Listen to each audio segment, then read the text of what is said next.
Hello, dear viewers of Paranormal M Channel. I truly love what I do. Every day, I have the chance to join you on these mysterious journeys and wish you a good night. It's such a wonderful feeling. So don't forget to subscribe to the channel and turn on notifications. Now, let's get ready for bed and dive into some mysterious experiences together. Good night.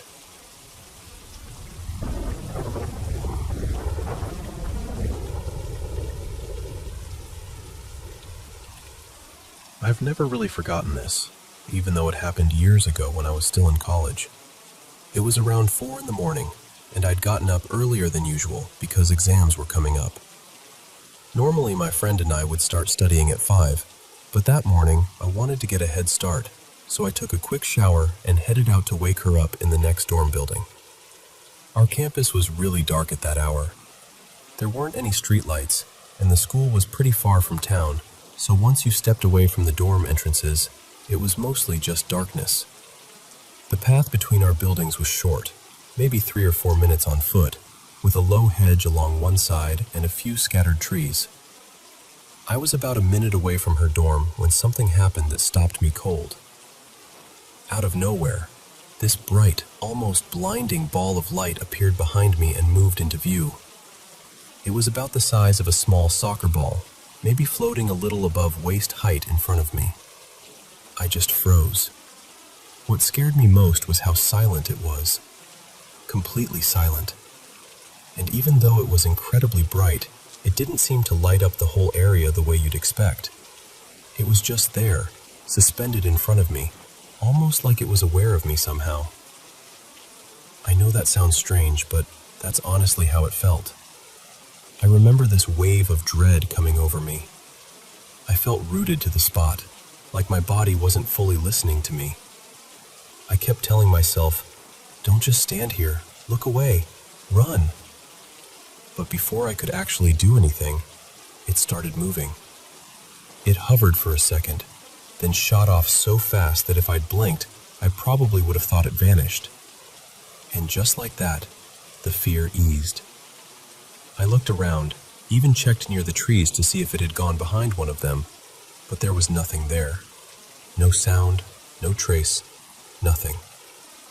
After that, I ran the rest of the way to my friend's dorm. But the weirdest part is that when I finally got there, people were already up and moving around, and what should have been a really short walk had somehow taken me close to half an hour. I honestly don't remember standing there for that long, which has always bothered me almost as much as the light itself. I've thought about it so many times over the years. I've seen all kinds of theories online, and the closest thing I ever found was something called ball lightning. That description felt oddly similar to what I saw, but I still don't know whether that fully explains it. So I guess I'm sharing this because I still wonder about it. Has anyone else ever seen something like that? Or heard of a logical explanation for an experience like this?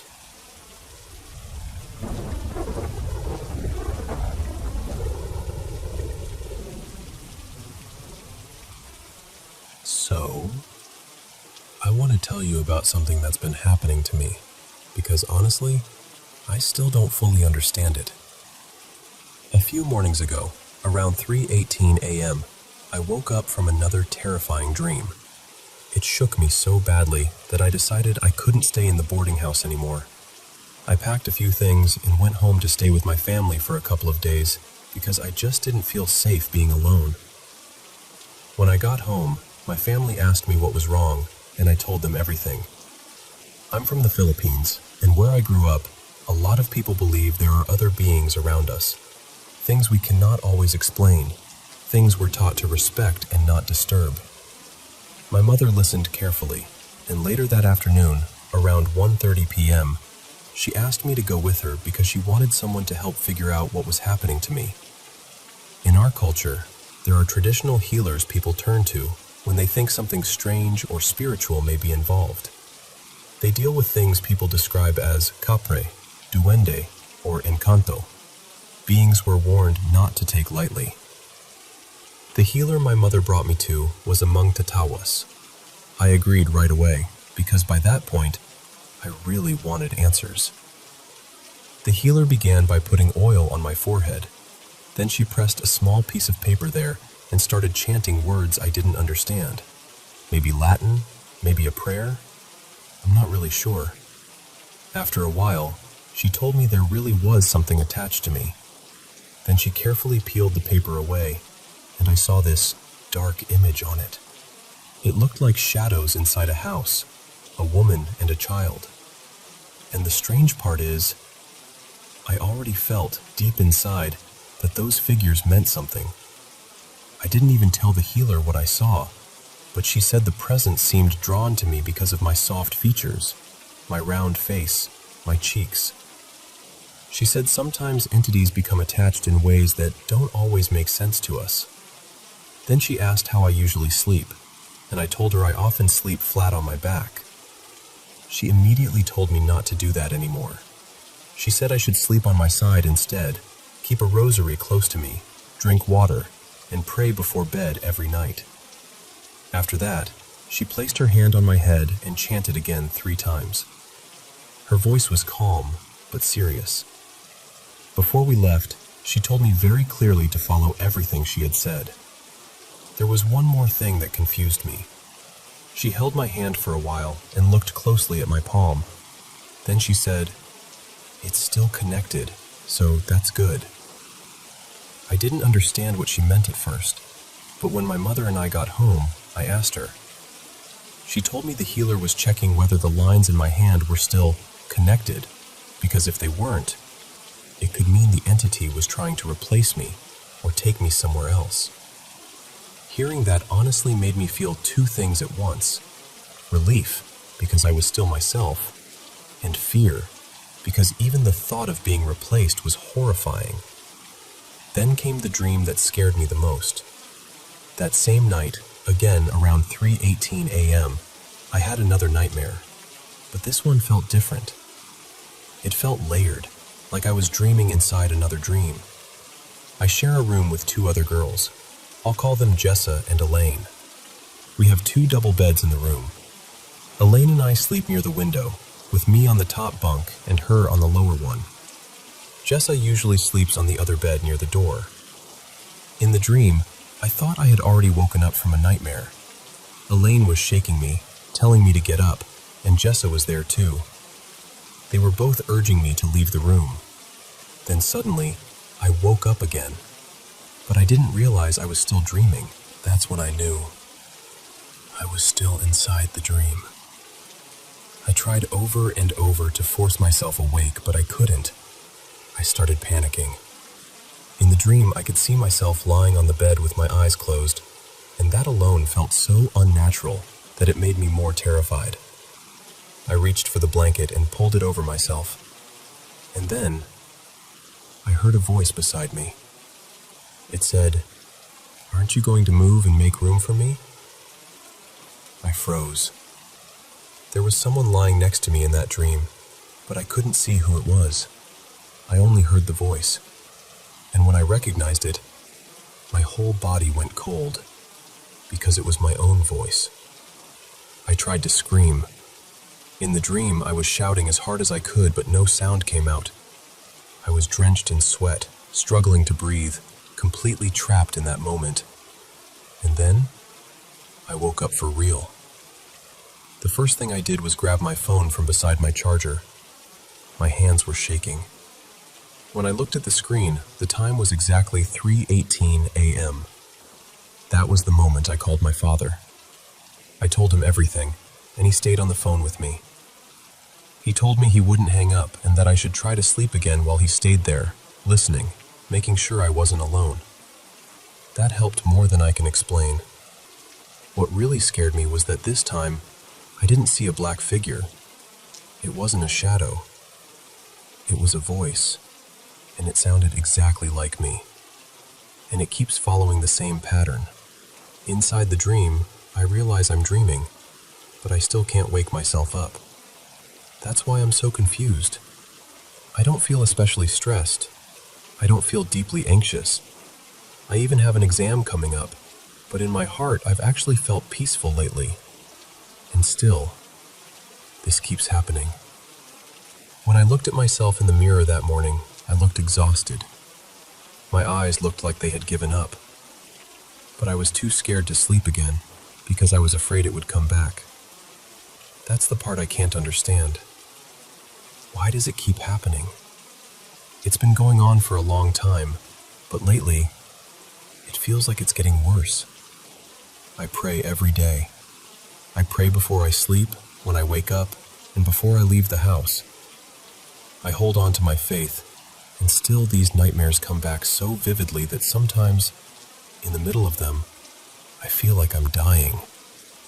And honestly, I still don't know what to do.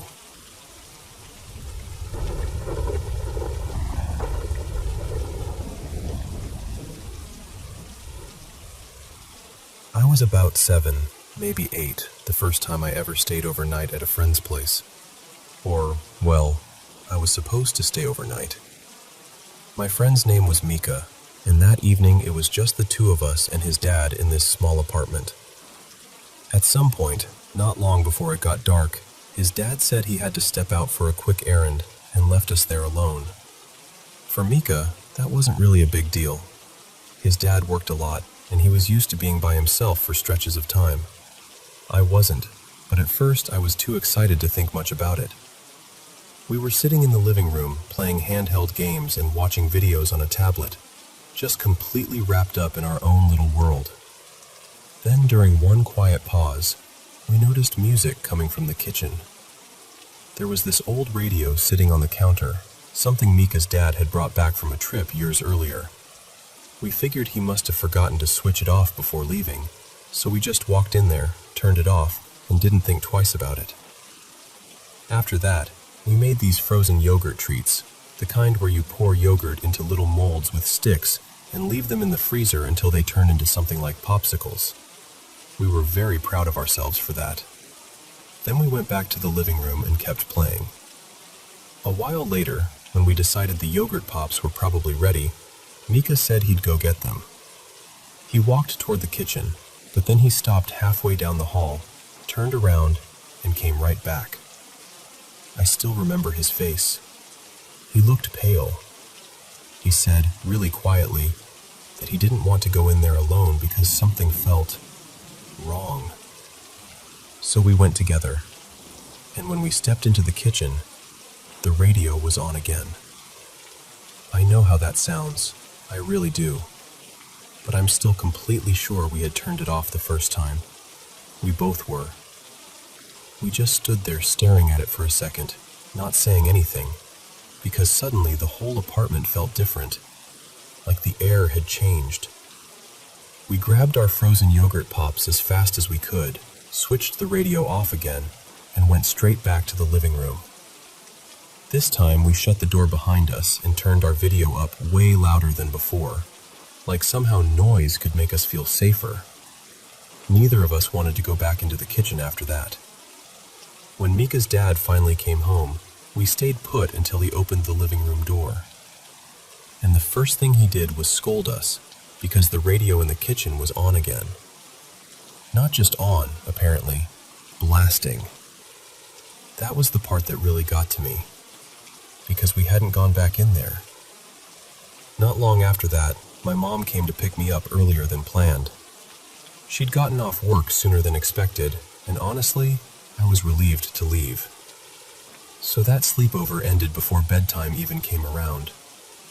What makes this story stranger is that I don't remember every detail perfectly. A lot of it came back because Mika and I talked about it years later on a call, and we ended up piecing it together between the two of us. Both of us remembered the same feeling, though. That kitchen. That radio. That moment when it turned back on, and neither of us wanted to admit how scared we were. Mika moved away not too long after, and his dad got rid of the radio when they left. Nothing else ever happened, at least not that I heard. But even now, I still think about how certain I was when I pressed that off button the first time.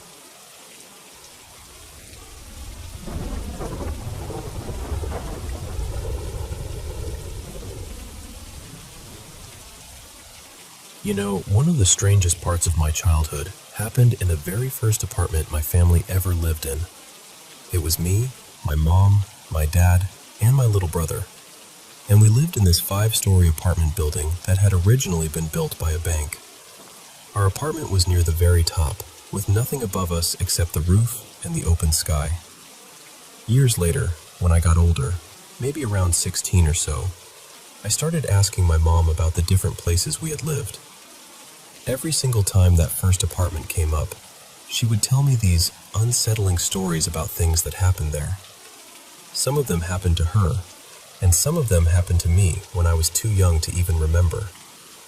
One story she always told me was from when I was still a baby, so little that I couldn't walk or talk yet. During the coldest winter nights, she would bundle me up in these thick wool clothes, really tight around the neck, the kind that were hard to put on and even harder to take off. She'd tuck me into bed, make sure I was warm, and go to sleep. But then in the morning, she would find me lying on the floor with all the wool clothes taken off, completely off. And the weird thing is, there's no way a baby that small could have done that alone.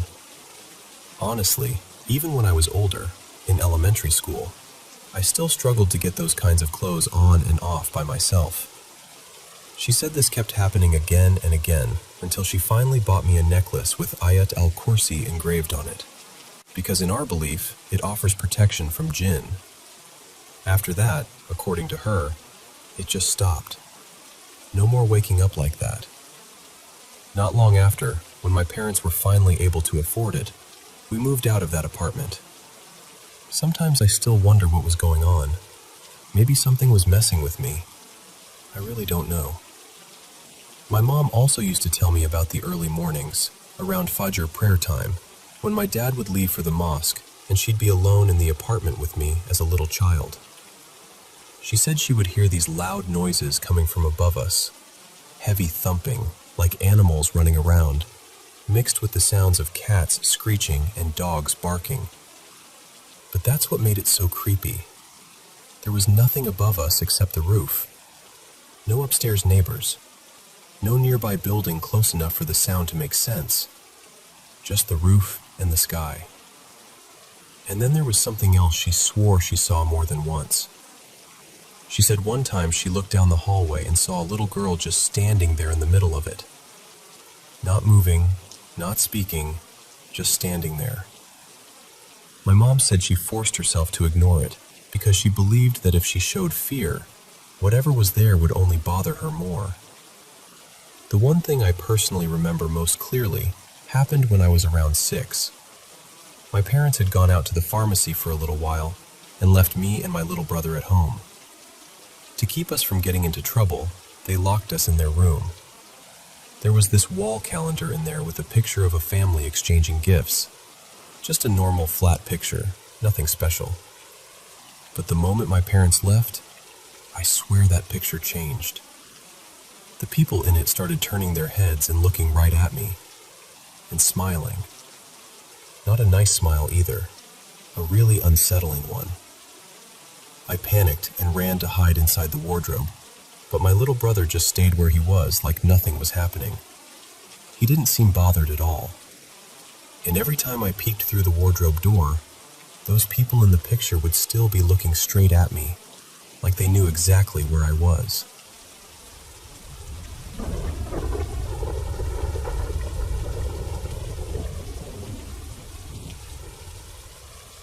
I've got to be honest, this still feels strange to talk about. For a long time, I kept wondering whether I imagined it all, or whether something really did happen to me. I've had a few experiences I still can't explain, but this one was by far the strongest. This happened around 7 years ago, when I was about 21. At the time, I was living in an apartment with my brother and a couple of friends. About a week earlier, a friend had offered me DMT. I'd never tried anything like that before, and when I did, almost nothing seemed to happen. I remember closing my eyes and seeing this brief, odd visual, but it vanished within seconds. What stayed with me was this feeling. That's the only way I know how to describe it. A presence, almost. subtle but completely real to me. I wasn't someone who meditated or did anything spiritual back then, but for some reason I started sitting quietly and focusing on that feeling. The more I did it, the more unsettled I became. Every day it felt like I was drifting farther from what I thought of as normal. I started sensing presences around me, like I wasn't alone even when I clearly was. Then one afternoon, nobody else was home. I was sitting alone in the kitchen upstairs, perched on a stool by the counter, with the stairs behind me. And all at once, that feeling came back, but this time it was so much stronger than before. It didn't feel internal anymore. It felt like it was in the room with me. And I know this sounds wild, but I actually said out loud, without turning around, "Come closer." Right after that, I heard something on the stairs. Footsteps. A faint metallic sound too, like chains or something brushing against the steps. I froze, but I didn't look. Part of me didn't want to break whatever was happening, so I said it again.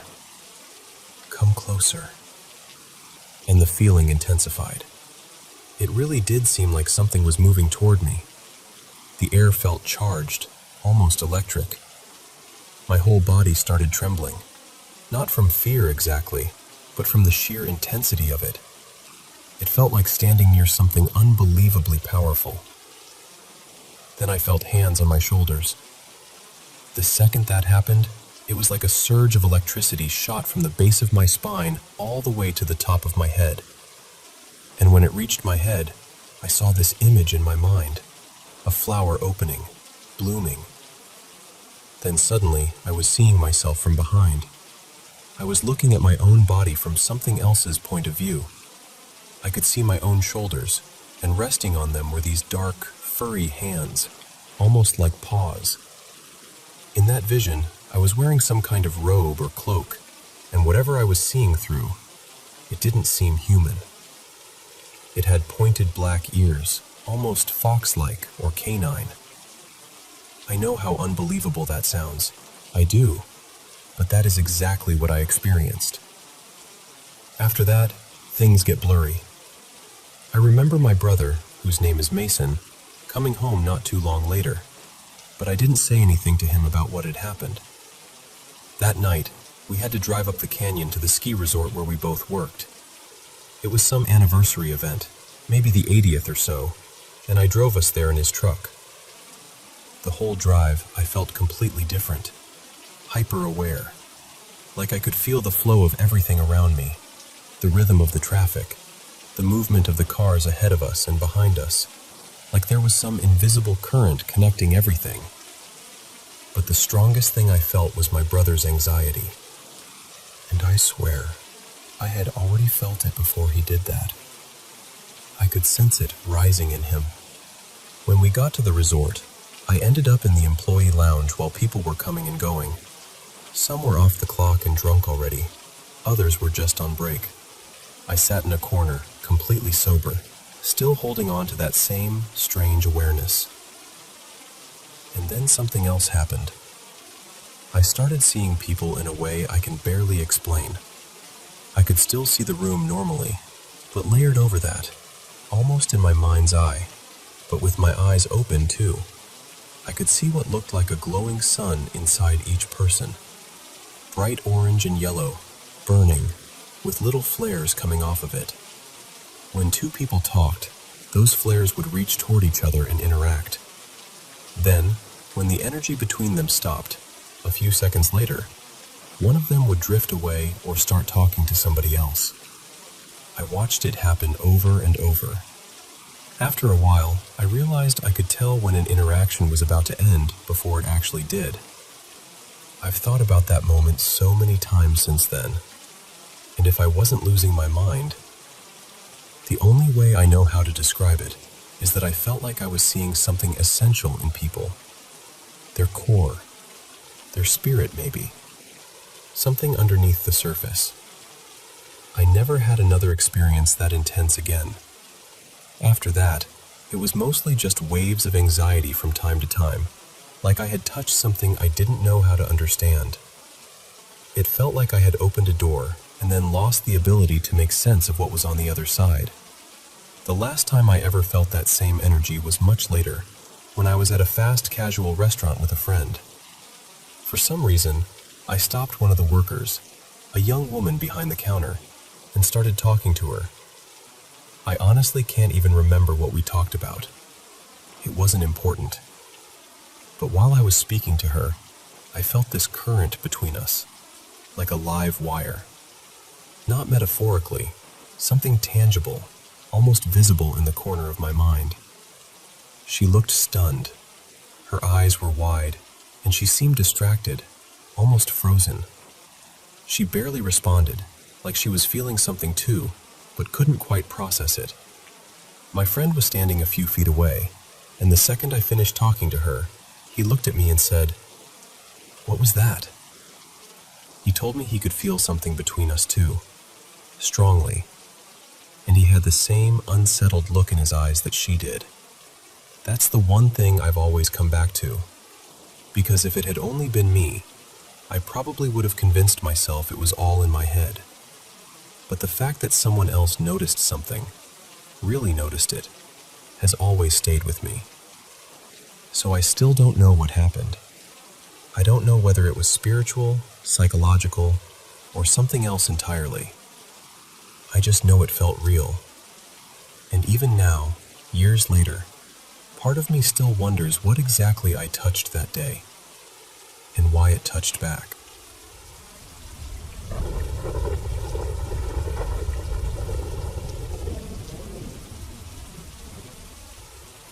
So when I was about 8 or 9, there was this little grocery store just down the street from my house called Willow Park Market. It had been there forever, and even as a kid, you could kind of feel that. It had this old, lived-in energy that made it feel charming during the day, and a little unsettling once you started thinking too hard about it. My family knew the owners really well.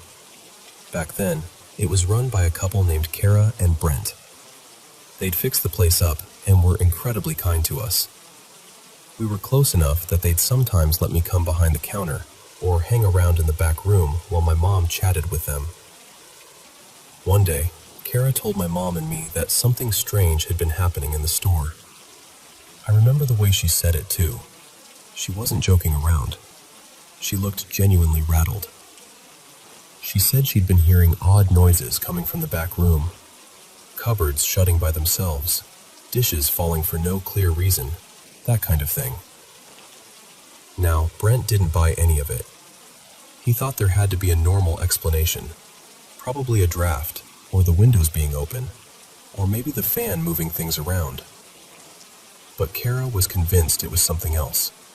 And me, being a kid who absolutely believed in ghosts, was equal parts terrified and fascinated. So she took me into the back room with her. We were only in there for a few minutes, and I still remember how quiet it felt right before it happened. Then suddenly, this big chalkboard that had been mounted to the wall came crashing straight down onto the floor. I screamed and ran out of there as fast as I could, just completely panicked. Kara came running out right behind me, and we told my mom and Brent what had happened. Both of us were really shaken. Even now, that moment is still so vivid in my mind. And sure, maybe there was a logical reason. Maybe the windows were open. Maybe something had come loose. But I still can't explain how a chalkboard that was fixed to the wall just dropped like that, right while we were standing there talking about weird things happening. It felt too perfectly timed to brush off. There was something else about that store that always got under my skin, too. They had this old black and white photo hanging up, from way back in the day, showing a group of people standing outside the shop. But right in the middle was this one girl who looked strangely blurred, almost like she didn't belong in the picture at all. Every time I looked at it, I got this weird little chill. And then years later, the whole thing got even eerier. The store changed hands and was renamed by the new owner. But not long after taking over, he passed away suddenly inside the shop. I don't know. Maybe none of it means anything. Maybe it's all coincidence, and my memory just wraps it in more mystery because I was a kid when it happened. But even now, when I think back on that little store, that falling chalkboard, and that blurry girl in the photograph, it still gives me chills.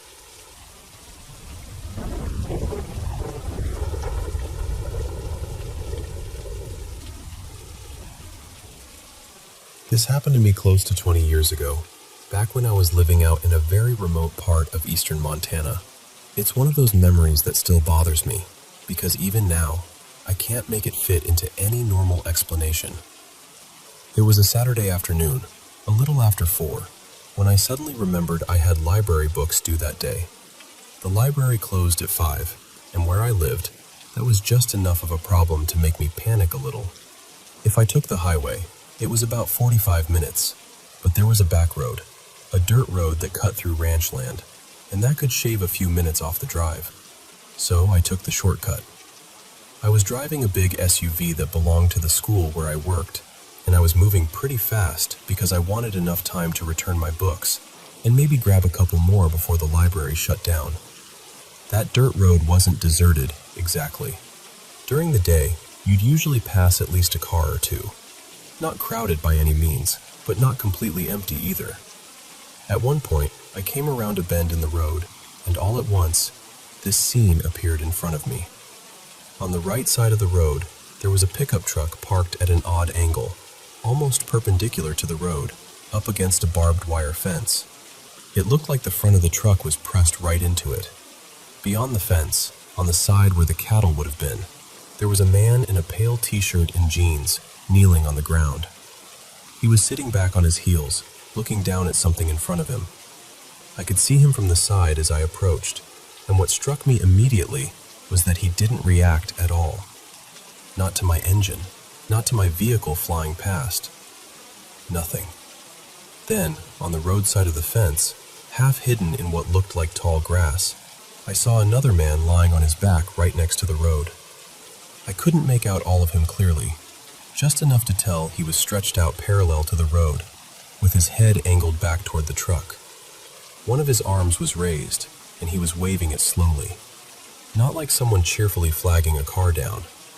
More like someone dazed, weak, injured. The motion was jerky and faint. My immediate thought was that I'd just come upon some kind of accident. But the thing is, there was no obvious wreckage. No broken fence, no debris, no skid marks. I hadn't had to veer around the truck. Still, the man in the grass looked like he needed help, and for a moment I thought I should stop.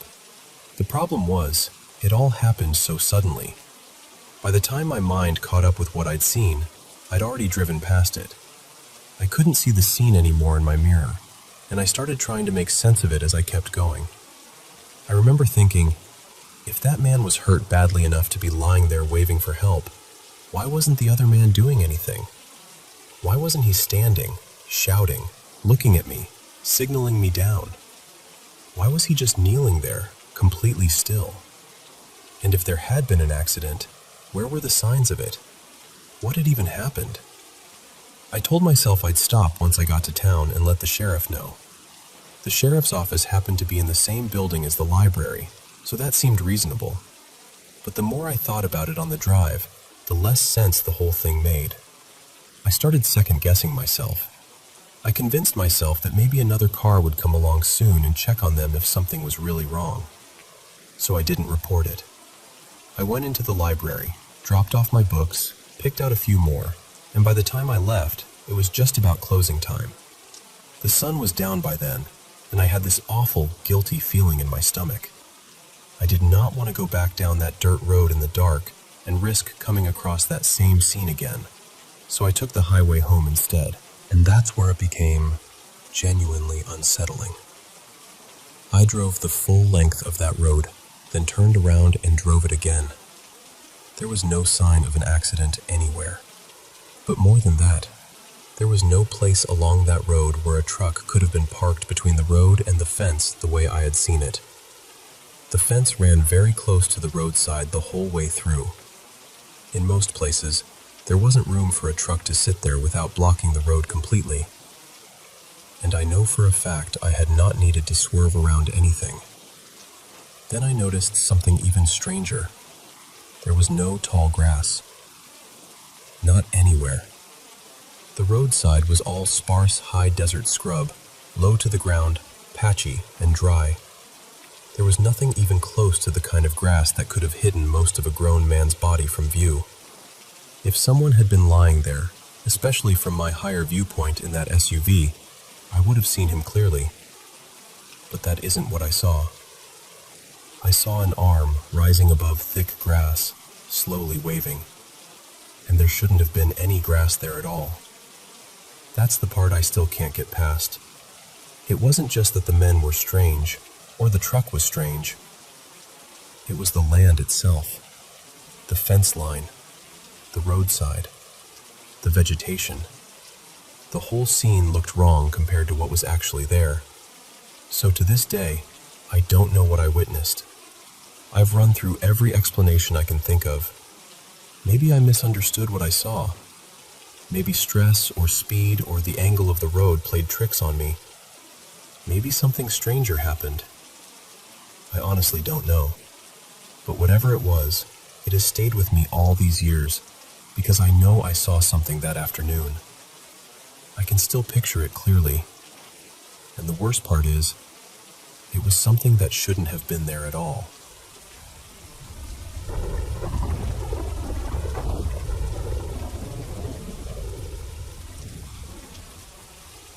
I don't really know how to explain this without sounding completely unhinged, but I need to tell somebody exactly how it's been happening.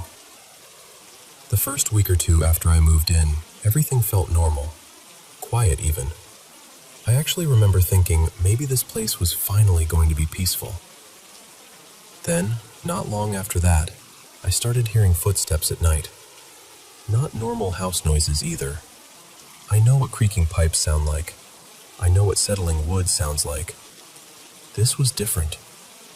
These were slow, uneven footsteps, like someone dragging one foot slightly behind the other, moving across the floor just outside my room. The first time I heard it, I was half asleep and tried to brush it off. But then it happened again the next night, and then again a few nights later. Now it's almost every night. It always starts late, usually well after midnight, when the whole house is dead quiet. I'll be lying there in bed, completely still, listening to this awful sound move somewhere in the hallway or the living room. I can never tell exactly where, just that it's inside. Definitely inside. And lately it's louder, closer, more deliberate. It used to be an occasional thing. Now it feels like it waits for me to settle down before it starts. I should probably say this because I know where people's minds go. I have OSDD and narcolepsy. I've dealt with both for years. I know what my own symptoms feel like. I know what sleep-related hallucinations are like, and this is not that. When I hear these footsteps, I'm awake. Fully awake. I can move, I can think, I can get up and check. And as for the OSDD, I know my own mind well enough to know when something is internal and when it isn't. None of this feels internal. If anything, the quiet in my own head has been the weirdest part. Usually there's always some mental noise, some sense that I'm not alone with my thoughts. But during all of this, it's like every part of me has gone dead silent. Like even my own mind is too scared to speak. Every time I hear the footsteps, I force myself to get up and look. I'll grab this heavy metal bar I keep beside the bed now, open my door as carefully as I can, and the second I do, the sound stops. Every single time. Just instant silence. Not even a final creak. It's like whatever was there knows I'm coming. Then I check everything. Every room, every closet, the bathroom, behind the shower curtain, under the bed, places that don't even make sense. Nothing. Doors locked, windows locked, no sign of anyone. But the second I step into that dark hallway, I feel it. I feel like I'm being watched. Not in a vague, anxious way. I mean so strongly that the back of my neck prickles and my throat tightens. Like something is standing just out of sight, waiting for me to notice. There's one detail that didn't bother me before, but it does now. My bedroom door has a deadbolt on the inside. Not a regular lock. A real deadbolt that only works from my side. When I first noticed it, I laughed about it with a friend. I made some dumb joke about the previous tenant being scared of monsters. Now I lock it every single night without fail, sometimes before the sun's even fully down. And even with that deadbolt, I still don't feel safe. And it's not only the noises. Things in the house have started changing places. At first, I doubted myself. I thought maybe I was groggy, maybe I'd set something down without thinking. But it keeps happening with things I'm obsessive about. My keys are the best example. I always hang them on the hook by the front door. Always. I'm weirdly strict with myself about it because I hate losing them. A couple weeks ago, I went to grab them and they were gone. I found them on the kitchen counter. I told myself maybe I'd been distracted.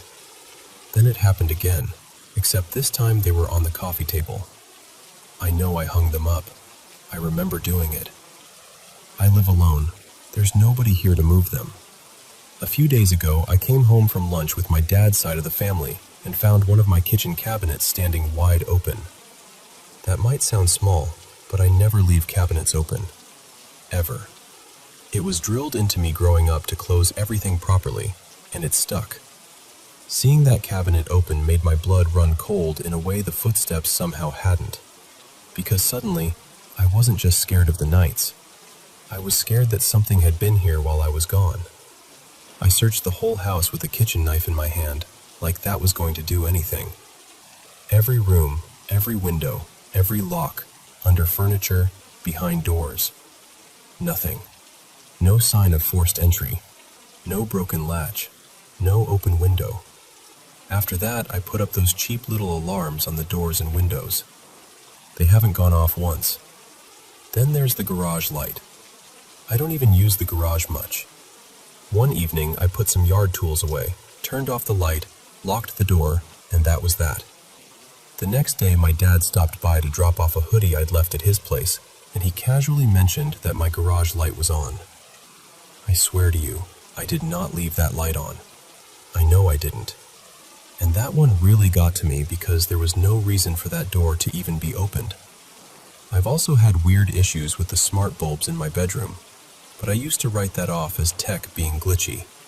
They'd sometimes come back on after disconnecting from the router. But lately, I keep thinking about how easy it would be for somebody to make it look like a glitch. Flip the switch off, then back on, and the light comes alive again like nothing happened. Once that thought got into my head, I haven't been able to shake it. That's the worst part of all this. It's escalating. It started as footsteps every now and then.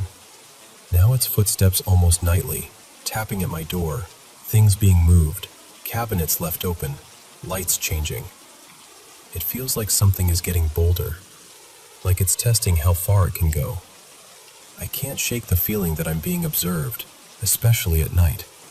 Not metaphorically, literally, like there are eyes on me somewhere in the dark. I keep wishing I had a dog, just so I wouldn't feel like the only living thing in this house. I actually caught myself almost saying my dog had been acting strange, but I don't even have one. That's how fried my nerves are. I've started imagining the comfort of another heartbeat in the room. I haven't really told anyone in my actual life because what am I supposed to say? Hey, I think something is sneaking around my house at night, but every time I check, it disappears. People would either think I was losing it or blame my narcolepsy or dissociation. And I get why they would. But I know my own mind. I know what's mine and what isn't. This isn't me. I'm barely sleeping now. Maybe a couple hours a night if I'm lucky. I dread the silence after midnight because that's when I know I'll start listening for it. Every tiny sound makes my heart jump. Some nights, I sit in the corner of my bedroom with the deadbolt locked and that metal bar in my hands, just waiting. My own home feels less like a home and more like a trap. And once, just once, I could have sworn I heard someone whisper my name from another room. That only happened a single time, so maybe that one really was my fear getting to me. I don't know, but it scared me enough that I still think about it. What terrifies me most is that whatever this is, it doesn't feel random. It feels patient, like it's hiding on purpose, like it knows exactly how to stay just out of sight while letting me know it's there. Sometimes I get this awful feeling that it hasn't actually tried to hurt me because it doesn't need to yet. Like it's waiting. Like one day I'm going to turn around and finally see someone standing there. Or I'm going to wake up in the middle of the night and the footsteps won't stop at my bedroom door. I'm exhausted. I'm scared all the time. I left a bad situation to have a place of my own, and now I don't even feel safe here. I don't know whether I should call the police, set up the cameras, stay with someone else for a while, or just grab a bag and leave. I hate that it's come to this. I waited so long for a home that felt like mine. Now every night I lie awake wondering whether I'm going to make it to morning, or whether this thing, whatever it is eventually going to stop hiding.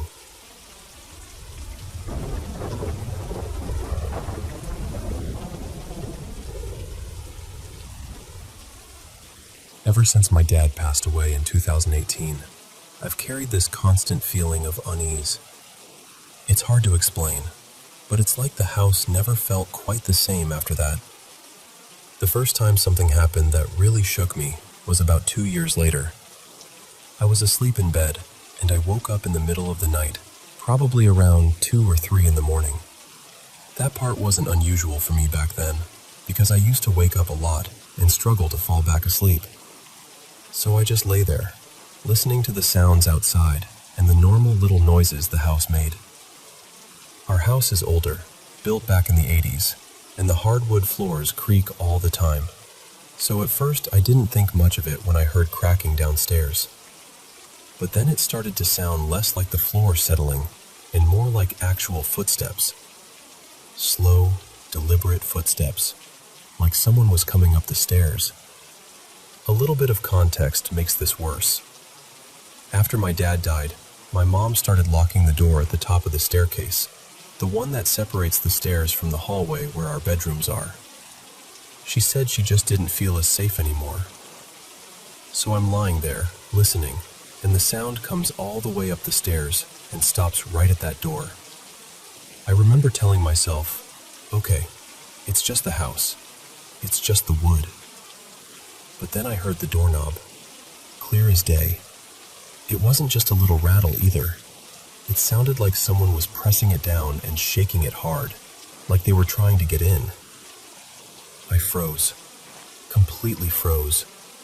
I was still just a kid, and I didn't know what to do. My mom and my brother didn't wake up, which still confuses me, because to me it sounded so loud. I just shut my eyes and stayed as still as I could, hoping whatever it was would stop. The next morning, I told my mom, and she tried to brush it off. She said maybe it was just a letter going into the mailbox. But at 2 in the morning? That explanation never sat right with me. After that, things only seemed to get stranger, or maybe I just became more aware of them.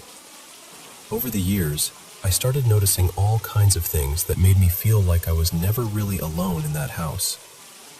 Sometimes it felt like something brushed against my shoulder when no one was there. Once, both my brother and I heard a voice downstairs, even though my mom was outside in the garden. I'd get this sudden, heavy feeling of being watched. I'd hear footsteps when I was home alone. Our dog, Daisy, would stare at random corners of the room with her ears straight up like she was listening to something we couldn't hear. And then there were the little things that made it even harder to ignore. Objects would disappear and turn up in places none of us had put them. I'd catch movement out of the corner of my eye and turn, but nothing would be there. Sometimes a room would suddenly go ice cold, even though the windows were shut, and it was the middle of summer. I honestly don't know what's happening. I just know I'm exhausted by it. I'm at the point where I'm scared to move around the house by myself, and every time I try to tell someone, they act like I'm just imagining it because I watch too many scary videos. But I know what I felt. I know what I heard. And crazy or not, it was real to me.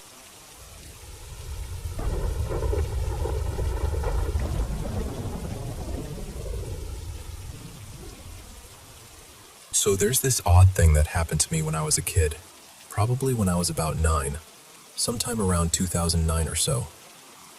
It wasn't exactly scary while it was happening, more just unsettling in a way I didn't understand until much later.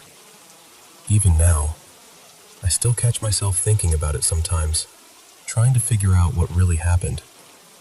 That summer, I was staying at my uncle's house out in a quiet rural area, far from the city. My parents were busy with work, and my uncle and his family had gone away for a couple of days, so I was by myself during the daytime. The house sat on a large piece of land with a fenced yard, and back then there weren't many neighboring houses nearby. It felt isolated, but not in a bad way, just peaceful. One thing I remember clearly is that the front gate was always kept locked, and it wasn't the kind you could just push open from inside. You needed a key from the outside, so nobody could really come and go easily. Because of that, we usually left the front door open during the day to let air in. It felt completely normal and safe. I was inside watching TV, probably cartoons, when I suddenly heard movement right near the front entrance. It sounded like footsteps or someone shifting around just outside the door. I got up right away because it caught me off guard. When I looked over, I saw a little girl standing just beyond the open doorway, right at the top step. She had pale blonde hair, almost golden in the sunlight, and she looked about my age, maybe a little younger. She was wearing simple, ordinary clothes, nothing unusual at all.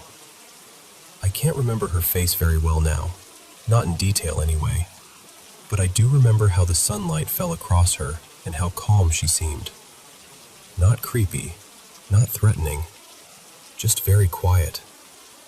I asked her who she was and what she was doing there. She told me she lived somewhere nearby, though she didn't say exactly where, and she never gave me her name. At the time, I didn't think much of that. I was a kid, so I just accepted it. I invited her inside. I said she could come watch TV with me or hang out for a bit, but she smiled politely and said no. We stood there talking for a few minutes anyway. I really wish I could remember the conversation word for word, but I can't. I only remember the feeling of it, how normal it seemed in the moment. Then, while we were standing there, this sudden gust of wind blew through the porch. There was a wind chime hanging above the door, and it started clinking loudly all at once. I remember both of us glancing up at it. That moment has stayed with me for some reason. It gave everything this strange, suspended feeling, like time paused for a second. After a little while, she told me she had to go. I said goodbye, and she walked off around the side of the house, heading in the direction of the gate. At first, I just watched her go. Then maybe 30 seconds later, it hit me. How was she supposed to leave? The gate was still locked. There wasn't any easy way in or out unless an adult opened it. So I ran after her, around the side of the house toward the back gate. She was gone. Not out on the road, not by the fence, nowhere in the yard. And the gate was still shut and locked, exactly the way it had been before. I remember just standing there, confused, trying to make it make sense. There really wasn't enough time for her to disappear the way she did. I still think about it now and then. I wonder why she showed up at all. I wonder why she wouldn't come inside, even though I invited her. And I wonder whether there was some simple explanation I just never saw, or whether it was one of those moments that isn't meant to make perfect sense. I'm not saying it was anything supernatural. Maybe there's a rational answer. But whatever it was, it felt real. And that's the part I've never been able to shake.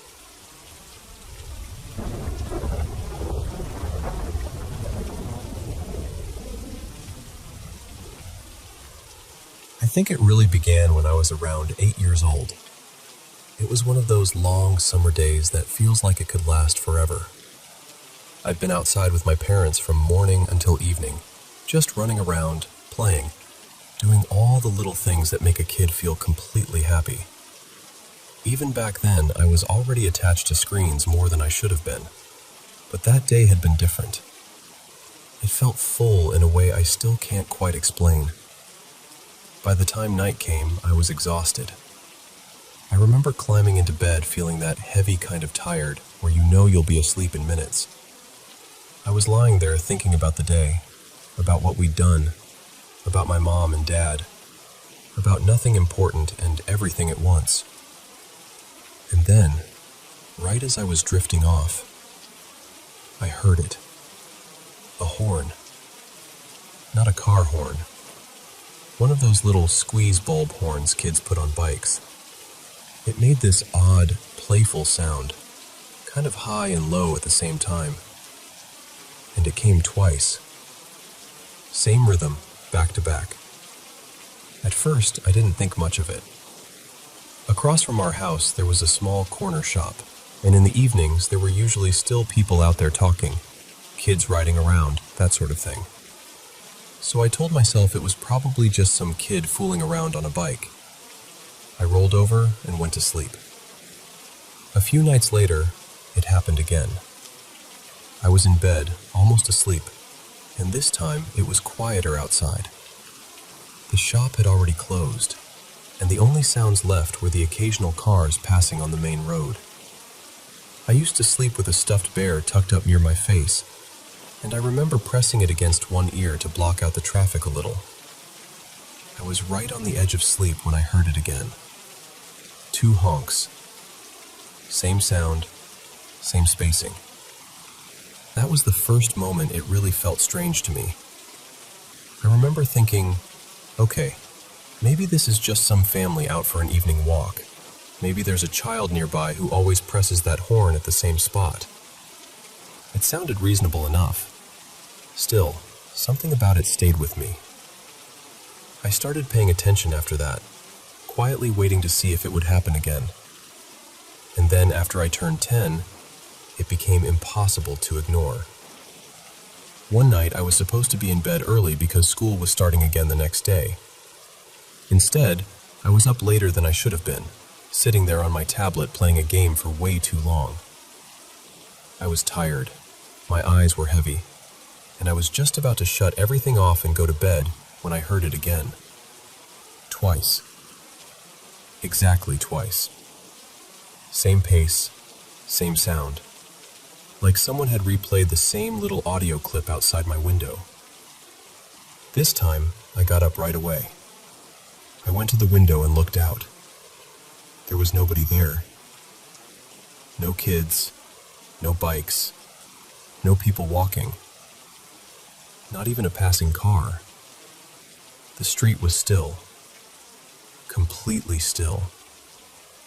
I remember standing there feeling this cold wave go through me. Not panic exactly. Just that weird, hollow feeling you get when something doesn't make sense and you know it should. But I was so tired that after a minute, I just got back into bed and tried not to think about it. The strange thing is, it didn't stop. Eventually, I got used to it. With the windows shut, it wasn't loud enough to be unbearable, especially once the shutters were down. But I could always hear it, clear enough to recognize instantly. And after a while, I stopped being scared of it. I even started joking with myself about it. There were nights when I'd hear those 2 little honks and just smile, like some invisible neighbor was stopping by to say goodnight.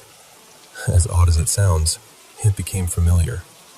Then things changed last year. A tenant who had lived in the apartment above us moved out. Not long after, he passed away very suddenly. A new tenant moved in after that, and somehow, around the same time, the pattern changed too. I still heard the horn now and then, but one evening it happened differently. It honked 3 times.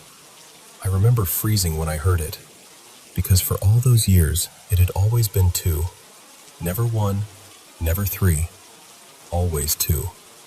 And after that night, it started fading away.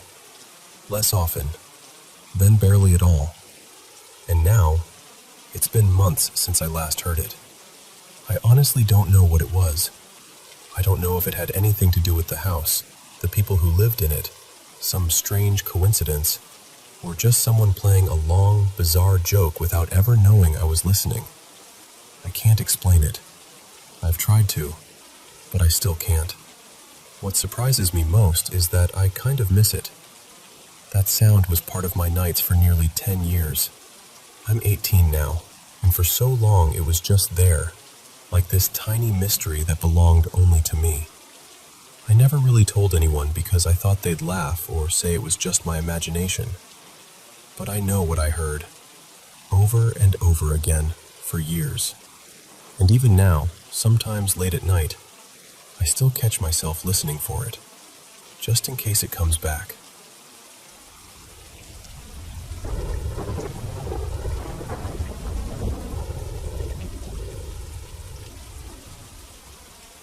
I've carried this memory with me for most of my life, and even now, when I tell it, it still gives me chills. This happened during the 1988 to 1989 school year, when I was in 3rd grade. I was about 8 years old, and I was staying after school for an art class at my elementary school. We were set up in the cafeteria, and at one point I left to go to the bathroom by myself. As I was walking down the hall and turning the corner, I suddenly got that unmistakable feeling that someone was watching me. You know that feeling when the air changes and your whole body picks up on something before your mind does? It was like that. So I turned to look. Standing in the doorway of a classroom near ours was this figure that just did not look human. It was short, maybe around 4 feet tall, very thin, with these unusually long arms and legs.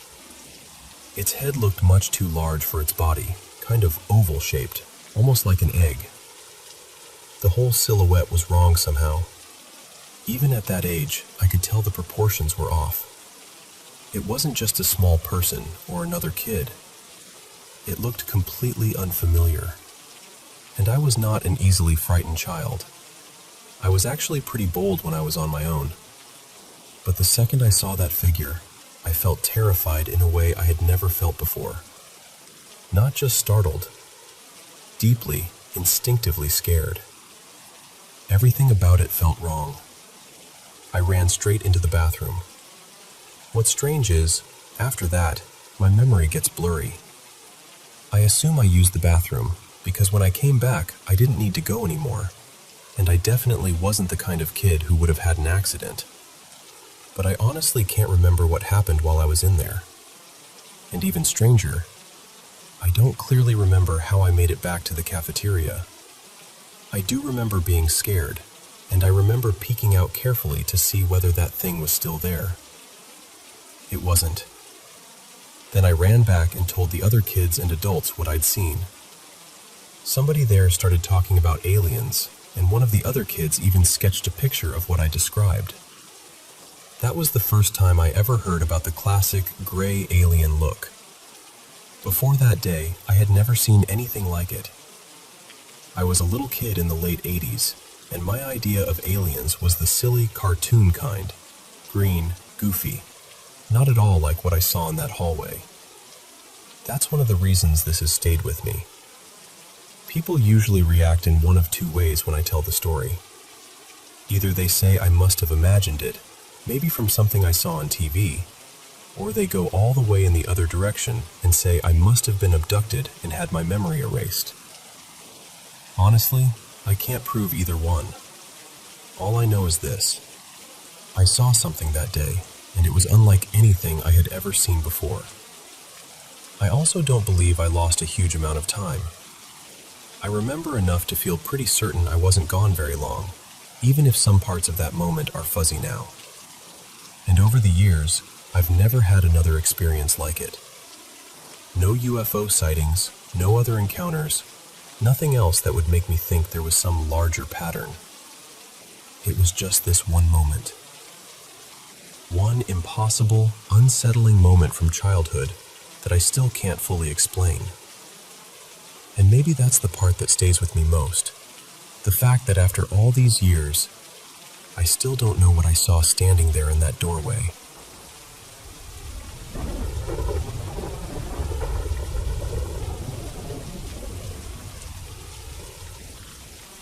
When I was little, for years I went back and forth, wondering whether I was seeing spirits or whether something was wrong with me. Even now I still do.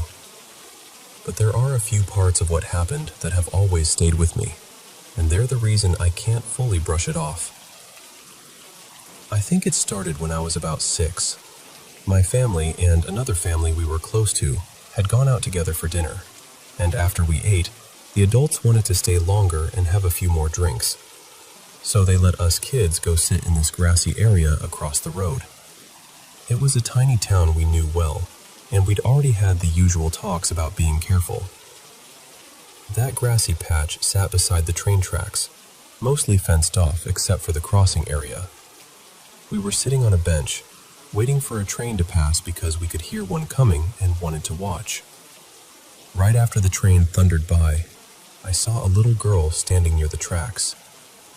She looked around my age, maybe 6 or 7. I remember just staring at her, assuming she was another kid from town.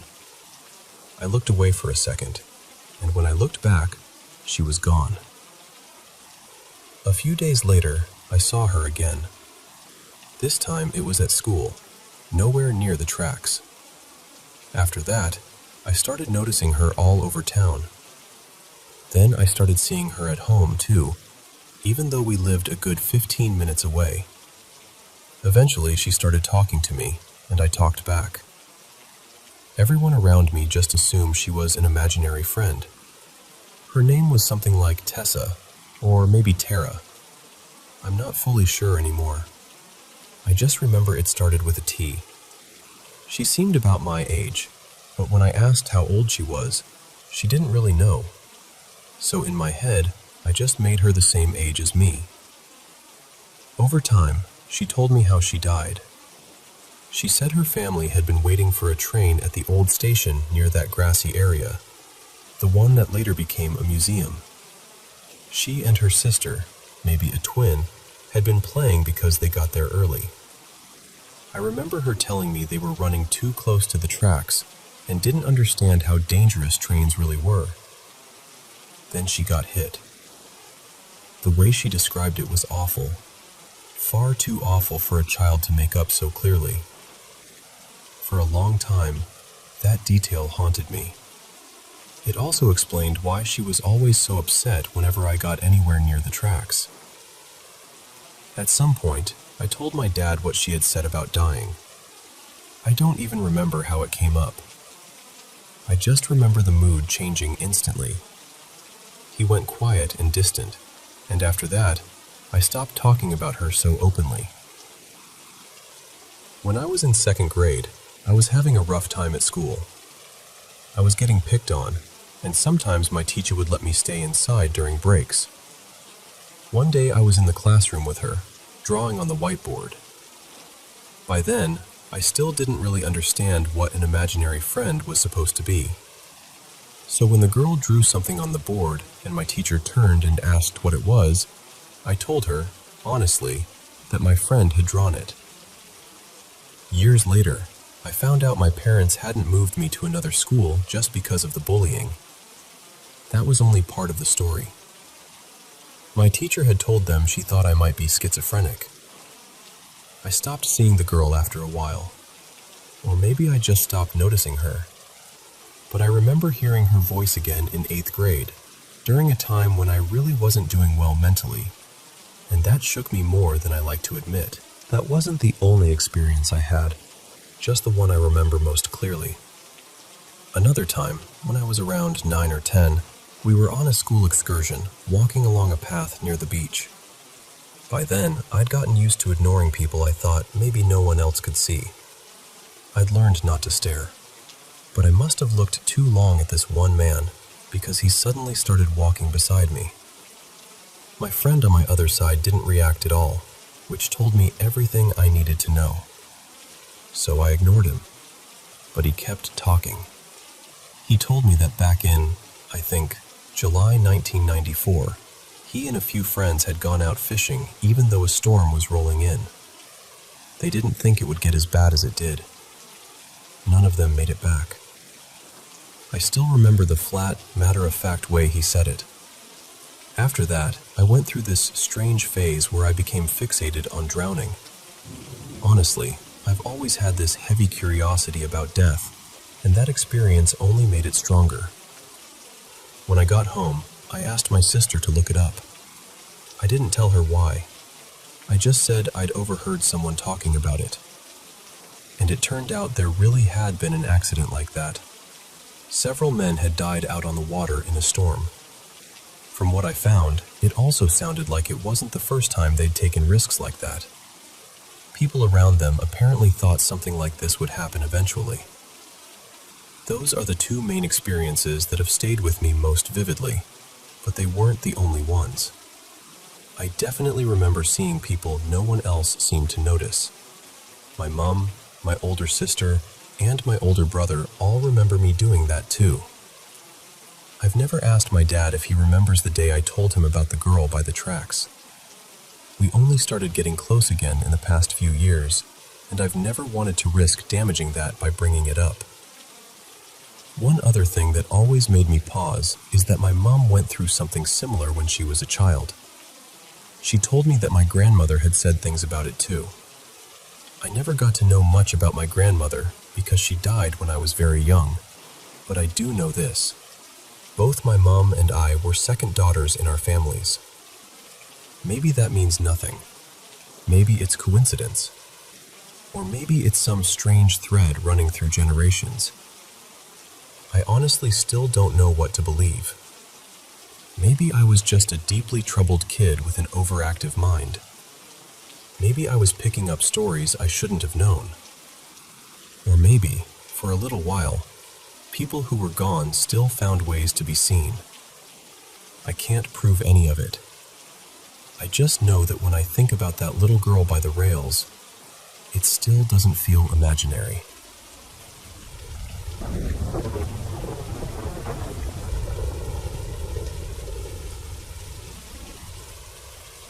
You know, I keep thinking about this dream I had back in 2021, and even now it gives me chills. In the dream, I was in my aunt's apartment building in the city where I went to college. I was standing there, holding the elevator door open while helping my mom carry up a bunch of empty boxes, the kind you bring when a place is about to be packed away. Somehow, even in the dream, I understood exactly what that meant. My aunt was selling the apartment. I remember what I was wearing too, which is such a strange detail to hold on to. I had on this bright pink t-shirt, and in my arms, I was carrying way too much stuff. There was my mom's dark jacket, a couple of my own backpacks, my sister's canvas shoulder bag, and a plastic grocery bag with a bottle of cola, some water, and a loaf of bread. It was all so ordinary, so specific, the way real life always is. What stayed with me most was the feeling of it. I can still picture my mom and my sister trying to clear everything out of the elevator quickly so we would not keep it occupied. Then I remember closing the apartment door and talking about how we did not want to say goodbye to that place. And at the same time, there was this tiny little hope in me, this wish that maybe I would see the apartment again one day, even though deep down I already knew that hope was probably not real. Then I woke up. And when I woke up, I felt awful, truly awful. I was horrified, stressed, and then suddenly so relieved when I realized it had only been a dream and that my aunt's apartment was still ours, still part of the family. Later that day, I sat with my aunt for afternoon coffee in her room at our house. At the time, she had been commuting between cities for years, and during the lockdown period, she stayed with us a lot, so that routine felt very normal. I told her about the dream almost jokingly, trying to make light of it. I even remember laughing about how, in the dream, I did not have one of those mask elastics around my wrist like I always used to back then. I said maybe in the dream COVID had already ended, or maybe I had somehow wandered into some parallel version of my own life. My aunt gave that dry little laugh of hers and said she really hoped she would never have to sell the apartment because of the family's financial situation. We all brushed it off. We told each other that, no, that would not happen. Everything would be fine. And then April 2025 came. At the beginning of that month, my aunt told the whole family she was going to sell the apartment and try to buy a place in our hometown instead. We were stunned, completely stunned. It felt like the floor disappeared under us. From that moment on, all of us tried to help however we could. Emotionally, because she was heartbroken, and we knew we had to be especially gentle with her. Physically too, because moving is something my family knows far too well. I have moved so many times in my life that I almost stopped counting properly. By the time I was 18, I had already lived in around 8 different homes. My family has always been in motion, across cities, across countries, across stages of life. So when something like this happens, everyone just instinctively starts lifting, sorting, packing, carrying. Still, knowing how to move does not make it hurt less. That whole month was heavy, stressful, emotional. Every conversation seemed to carry this sadness underneath it. And then, on April 27th, 2025, at 7 in the evening, my aunt sold the apartment. Just like that. It was done. Then came May 10th, 2025. We went back to the apartment one last time for the weekend. The plan was practical enough, just to pick up some boxes my aunt had left there, see a few family friends, and spend a little time in the city. But the second I was there, helping my mom, the dream came flooding back. And that was the moment it happened. The dream became real. Not in some vague, symbolic way. Not in a fuzzy déjà vu way where you wonder if you are imagining it. No, it was real in the sharpest, most personal sense. I was there, doing almost exactly what I had seen years before, carrying things, helping my mom, standing inside the goodbye I had once only dreamed. It scared me so much, it genuinely freaked me out. I ended up having a small panic attack because I just could not emotionally separate the dream from the reality anymore. It felt like something I had desperately hoped would never come true had arrived anyway. And the strange thing is, this is not even the first time something like that has happened to me. I have had dreams line up with real life before, but usually it is small things, tiny moments, meeting someone, wearing a certain outfit, saying a sentence exactly the way I dreamed it, sitting in a conversation, eating a specific food, hearing a song somewhere, seeing something on television. Little things, the kind of things you can almost shrug off. But this was different. This was deeply personal. This was tied to a place I have known my whole life, a place filled with memory, comfort, family, history. I know there is a name for this feeling, for when a dream seems to replay itself in real life. But even having a name for it does not make it easier, because the truth is, I did not want this one to come true. I really did not. I do not want to say goodbye to that apartment. I have known it for as long as I can remember. Some places stop being just walls and rooms. They become part of your emotional landscape, part of how you remember your own life. And losing a place like that feels a little like losing a version of yourself too. So yes, that dream came back to me. And this time, it was real. And I am still trying to make peace with that.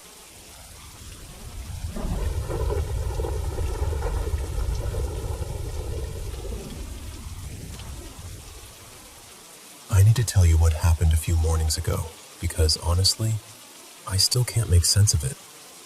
I woke up a little before dawn, up on the top bunk like always, and the second I opened my eyes, I knew something was wrong.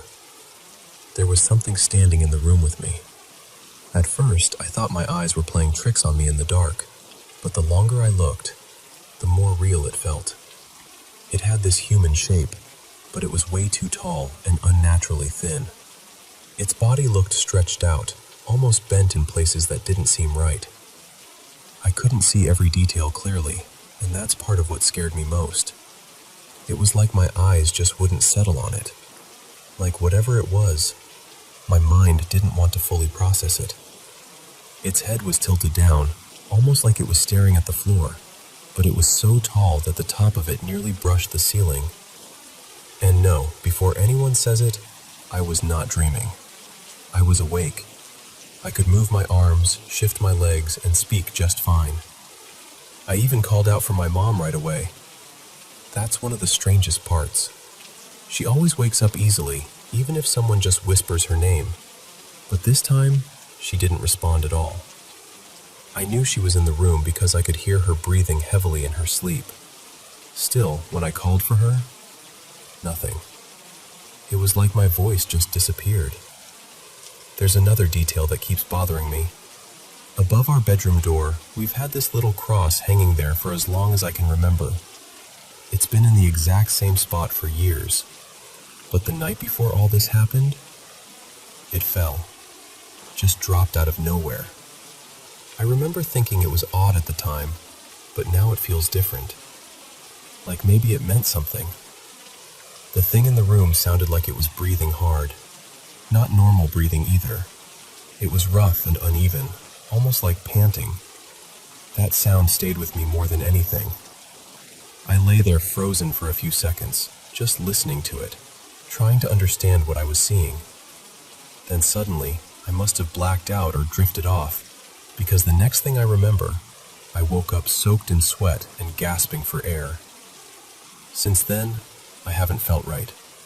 It's like this constant pressure in the back of my mind, like someone is nearby, just out of sight, watching me. I keep telling myself maybe I'm just shaken up. Maybe I'm feeding my own fear. But then something else happened today. There's a window directly across from my bed, and it faces the house next door. Some of their windows line up almost perfectly with ours. Earlier today, I glanced out and saw a shape in one of them. Tall, hunched, still. And I swear to you, it looked like the same figure. The moment I noticed it, it didn't duck away to the side like a person normally would. It just slowly pulled backward into the darkness, like it was being swallowed by it. That's the only way I can describe it. It didn't run. It didn't turn. It just receded, smooth and unnatural, until it was gone. I really don't know how I'm supposed to sleep tonight after that. I thought maybe saying this out loud, telling someone exactly what I saw, might make... Hello Paranormal M Channel friends. Where are you watching from right now? Drop a comment below and let me know. How's everyone doing? Thanks so much for sharing your paranormal experiences with us. We truly appreciate it. Don't forget to subscribe and turn on notifications so we can listen to even more stories together. Now, grab your headphones, switch on your nightlight, and let's get started. Good night. So I was maybe 5 or 6 when this happened. One of those memories that stuck to me like a burr, even though I still can't fully explain it. It was really early in the morning. Still that bluish, half-awake kind of light. And my older half-sister, Marisol, and I were already up. We were excited because we were about to leave for a family trip down to Alabama to visit relatives. It was a big deal to me. Those trips felt like an event, like the whole year led up to them. And that year felt extra special because Marisol was coming with us. Usually, she spent most of her summers with her dad, so she didn't always get to be part of the trip. But this time she was going, and we were both buzzing about it, talking too fast, bouncing from one thought to another. Just that kid energy where sleep doesn't matter if something fun is about to happen. At some point, Marisol started talking about her grandmother who had died not long before. She called her Lala. and I remember the way her voice got a little quieter when she mentioned her, like she was thinking hard. She said something like, "Do you think she's still around? Like, watching out for me?" Then Marisol got this idea, almost playful, like it was a game. She looked at the wall over her bed and called out, kind of softly but also kind of daring the universe. She said something like, "If you're here, show me. Make a shadow." And I swear to you, almost right after that, we saw it. On the wall above her bed, a shadow appeared that looked like a head.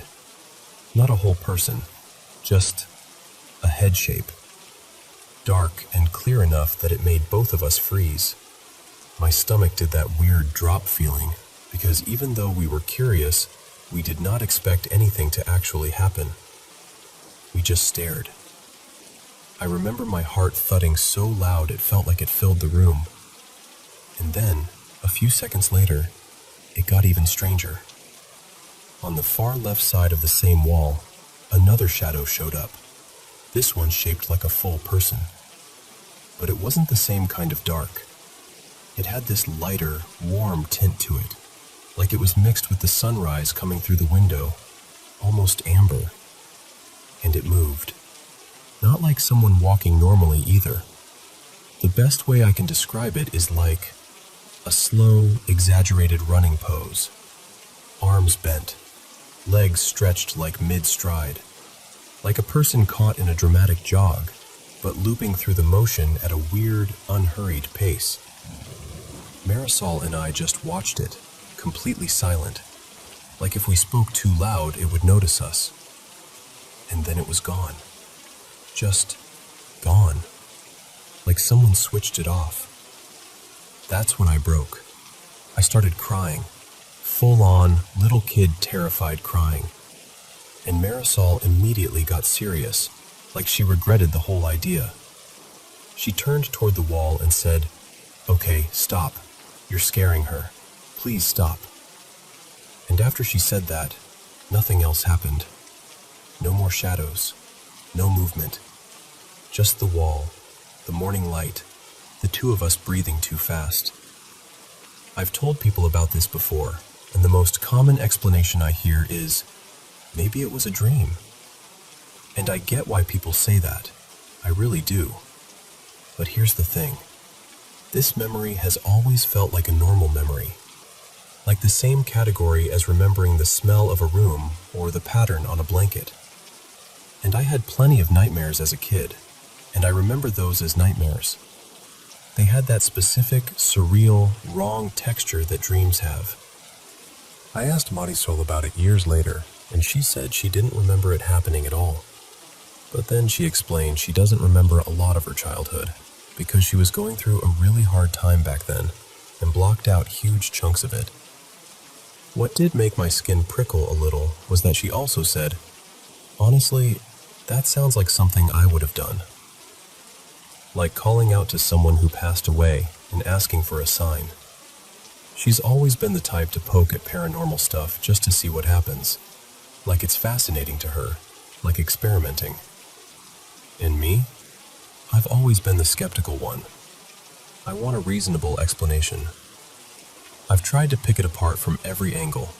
Light from the window, something outside moving, our eyes playing tricks, kid imagination, dream logic bleeding into waking life. But what I keep circling back to is the physical setup. Marisol was sitting right there on the bed, and the first shadow, the head, showed up above her. Then the full body shadow appeared way off to the other side of the wall, and I could see Marisol the entire time. She wasn't doing anything that could have caused that. So I'm left with this one stubborn little moment from childhood that doesn't neatly fit in any box. And I think that's why it still sticks with me. Not because I'm convinced it was a ghost, but because it was the first time I remember feeling like the world might be bigger and stranger than the explanations I like to lean on.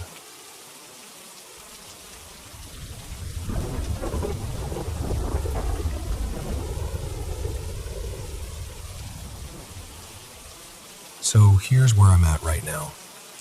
I'm in this weird in-between season of my life. I'm selling my place, getting ready to move halfway across the country for work, and until everything lines up, I'm staying with my dad, back in my childhood home.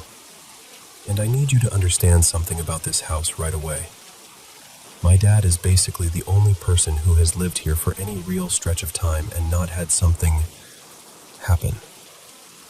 It's almost funny, if it wasn't so unsettling. Like the house just decided, nah, you're fine, and saved all its weirdness for everyone else. Because other people who don't know each other, people who've never compared notes, they've described the same thing without being prompted. More than once, different visitors have mentioned seeing a woman standing in the kitchen. Same general look, same presence, same spot. Except, there's no woman. There's never been a woman. My brother Miles, who is aggressively skeptical, like the kind of guy who would argue with a candle about whether it's allowed to flicker, had something come flying out of the kitchen one night. Not a shadow, not a draft, something with weight. It slammed into him hard enough to throw him off balance, and then it just vanished into the dining room like it was late for an appointment. My mom had her own run-ins when she lived here. She swore she saw objects physically moving on their own. And there's this one story she told me that I still can't quite shake. Right after she gave birth to me, she was on medication, and the pills kept disappearing. Just gone. Over and over. No explanation. Then one morning, she woke up and watched it happen in real time. She saw one pill on the bedside table stand up on its side, like someone pinched it and lifted it, and it rolled. Except it didn't roll normally. It rolled off the edge, changed direction like it had a mind of its own, and went underneath the table. So she got down on the floor and looked, and under there, like some sick little stash, was a whole cache of the medication that had been missing, all tucked away like something had been collecting it. And my own experiences, mine were the kind that don't feel like a campfire story. They felt sinister. Like the house wasn't just haunted, it was hostile. Sure, it had all the usual stuff. Creaks when nothing should shift. Soft murmurs you couldn't make out. That sense of being watched that makes your skin go tight. But the clearest thing, the one that's burned into me, happened when I was 10. I remember it with this awful clarity. I was climbing into bed. One leg was already on the mattress, and the other was still on the floor. And as I was shifting my weight, I felt a hand wrap around the ankle of the leg that was still down. A hand. Not pressure. Not fabric snagging. Fingers. I remember the details in a way that makes me nauseous even now. I could feel individual fingers. I could feel the joints, which made me think it was a thin hand, bony almost.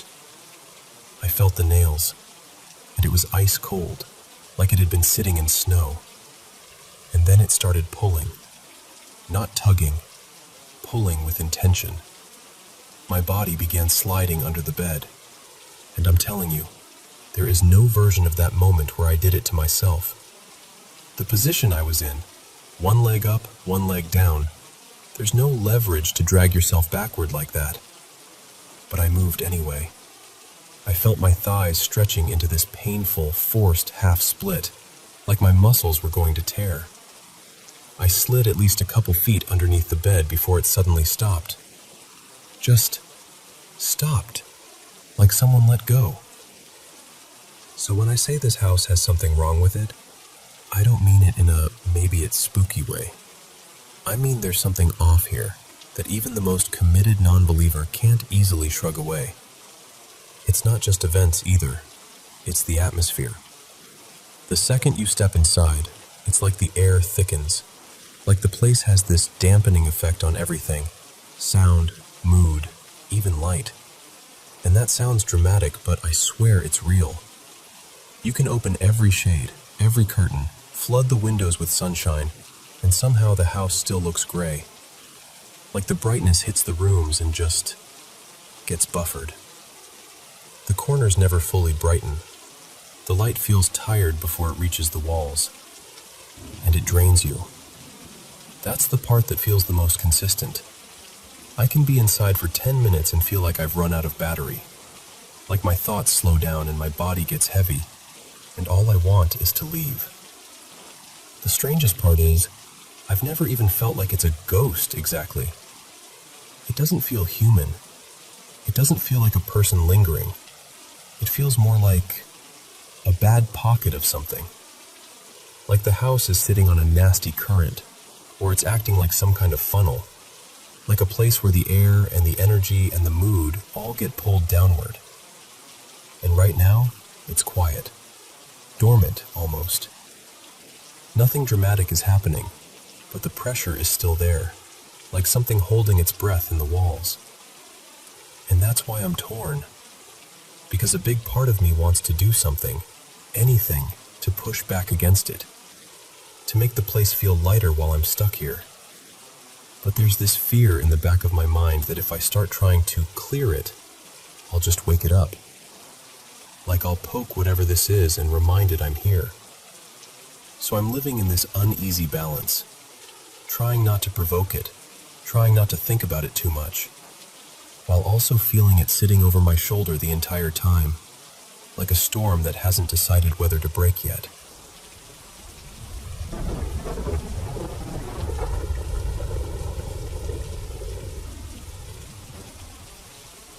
So, I want to take you back to a night that should have been completely normal.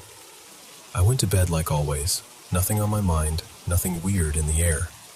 And then I woke up in the middle of the night. It was 3:07 a.m.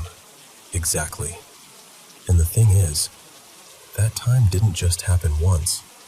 It started becoming my time. Like my body was being yanked awake on purpose. At first, I only remember opening my eyes a crack and hearing something right next to me.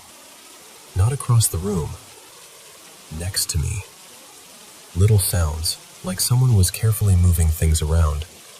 And I swear to you, fear hit me so fast I felt sick. I squeezed my eyes shut so hard my face hurt, because in my head I was like, if I look, I'm going to see something I can't unsee. And then, this is the part that still makes my stomach flip. It started knocking things off my nightstand. Not all at once, one by one, like it was trying to show me it had control. I just lay there frozen, listening to the little thuds, listening to a steady tapping, and feeling this heavy, awful presence like something was hovering right over me. I didn't sleep at all. When the sun finally came up, I shot out of bed, turned on every light I could reach, and ran straight to my sibling, my brother, Eli. I told him something happened. I didn't tell him everything, though. I was honestly scared that if I described it too clearly, it would, I don't know, get angrier, like it was listening. And after that, it didn't stop. Every night, there was tapping on the wall. Sometimes it sounded like fingernails. Sometimes like someone drumming slowly just to mess with me. Papers would rustle in my room even when nothing should have been moving.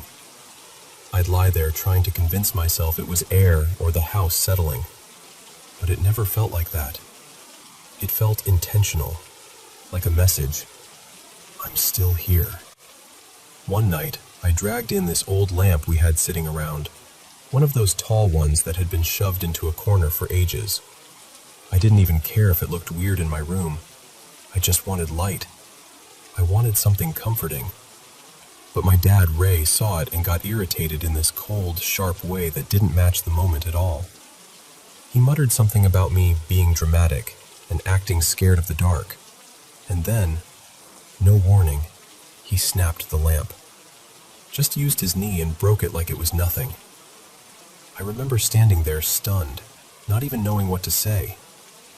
It wasn't just that the lamp was broken. It was the feeling of being trapped. Like the one thing I did to make myself feel safer got taken away in seconds. So I went back to waking up at 3:07. Back to the scratching sounds. Back to the tapping. back to feeling like something was right behind me even when I refused to turn around. And then it got worse, because it started finding ways to reach me outside my room. I know I was in 6th grade when this happened, because I remember writing about it in this little notebook I carried everywhere. I wrote everything down like I was trying to prove to myself I wasn't imagining it. One day I went to grab that notebook from my backpack at school. It was gone. And I mean gone. Not misplaced. Not, maybe I left it on my desk.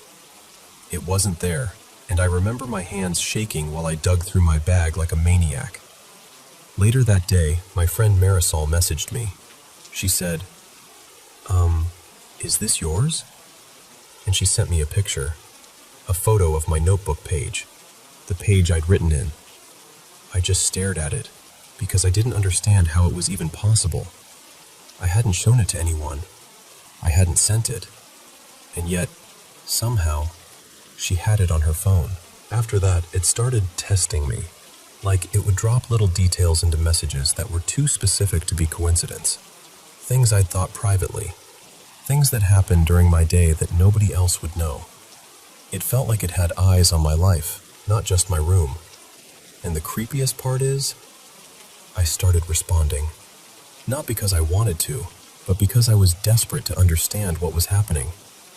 I'd type in Marisol's chat like I was talking into the dark, and then she'd get replies that didn't sound like her at all.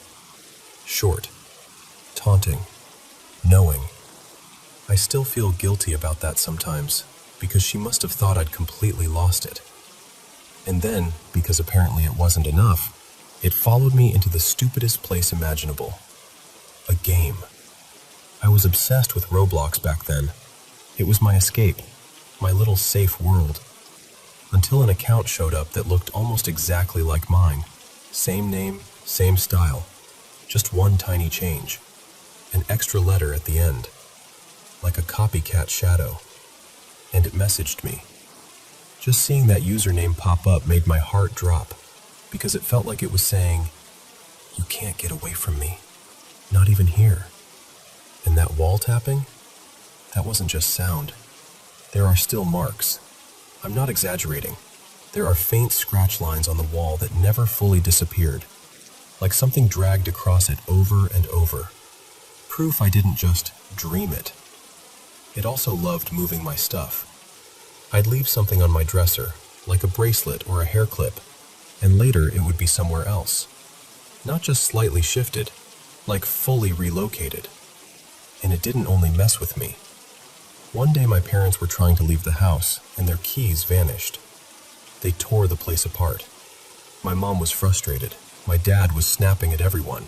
And then suddenly the keys were sitting right on the kitchen table. Not hidden, not tucked behind something. Just there. They immediately blamed me. They were like, "Did you do this because you don't want to go?" And I remember standing there with my face burning because I knew it wasn't me. But there was no way to explain without sounding insane. Eventually, little by little, things started fading.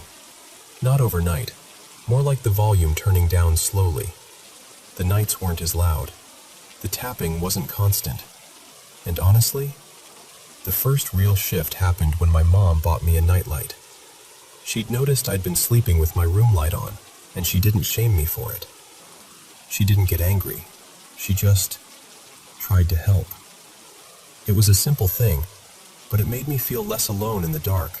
And somehow, whether it was coincidence or not, everything started cooling off after that. But even when it got quieter, the fear didn't disappear right away. I was so used to feeling watched that even taking a shower felt like stepping onto a stage. Like I'd glance at the curtain expecting something to be there, even though I knew logically it shouldn't. And the hardest part is, it's not easy to explain this to anyone without them immediately deciding what it was. All I know is how it felt. It felt real. It felt personal. And for a long time, it felt like something had its attention locked on me, and it wanted me to know it.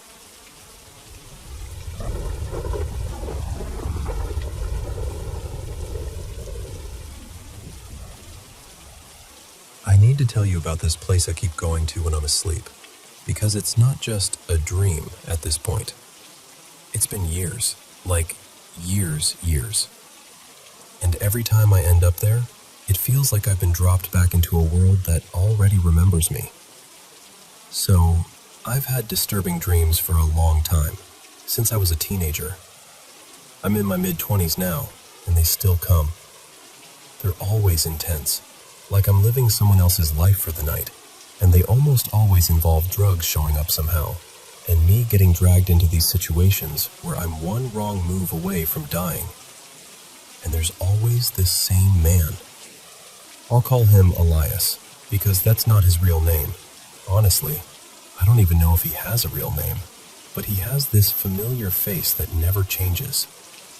He first started showing up when I was about 16, and he's still there now, like he's been waiting at the edge of my life the whole time. He doesn't act like a villain. It's the opposite. He's warning me every time.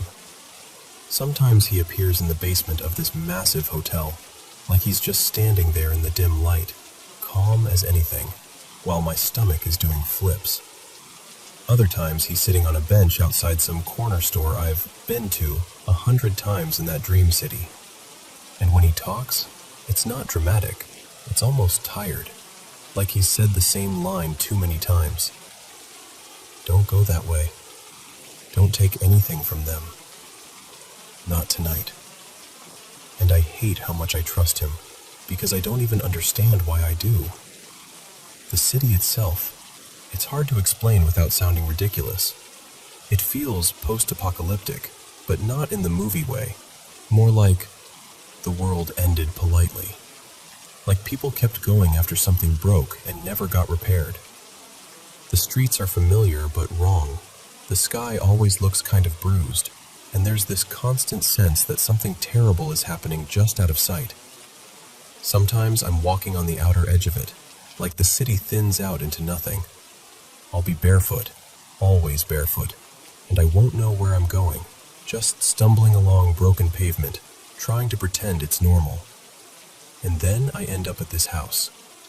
It looks ordinary at first, just a house in the middle of nowhere, like it got placed there by accident. But once you're inside, it's impossible. It has more rooms than it should, doors where there weren't doors before, hallways that feel like they rearrange when you're not looking. There are hidden tunnels, little service corridors, and this part makes me sound insane. There's even a restaurant inside it that I keep going to, like it's my comfort spot. But I don't actually feel safe there, because bad things have happened there. In one dream, I was kidnapped from that house, pulled away so fast I didn't even get to scream. In another, I was lying in what I thought was my room, and someone just walked in through a doorway that didn't exist the last time I looked, like the house had made a new entrance for them. And the owners, this elderly couple, I'll call them Marion and Howard, they're always off. Sometimes they're sweet, overly welcoming, like they're proud I came back. Sometimes they vanish completely, like the house is running itself. And for some reason, the place is constantly hosting events, like ghost tours, people with flashlights and pamphlets walking through my nightmare house like it's entertainment. But the scariest place in the whole city isn't the house. It's the waiting room. There are always people there, a lot of them, and nobody looks okay. Some of them look sick in a way that makes you think, you shouldn't be alive. Some look like they've already died and are just still sitting. They're impatient, restless, angry, like they've been waiting for something that never happens, and no one ever gets called back. Ever. There's an upstairs area too, like a balcony hallway that overlooks the first floor. And every time I'm there, I'm terrified of what's on the second level. It's not one specific thing. It's the feeling. Like the air is contaminated. Like if I go up there, I'll be seen. In some dreams, there are vicious dogs, huge, tense, ready to tear into anything that moves. In other dreams, it's people with guns, posted in corners like they're guarding something. It's always different details, but it's the same message. You shouldn't be here. One time, though, I didn't just run through it. I watched something. There was a guy visiting someone who was already in that place, like he'd made it past the waiting room somehow.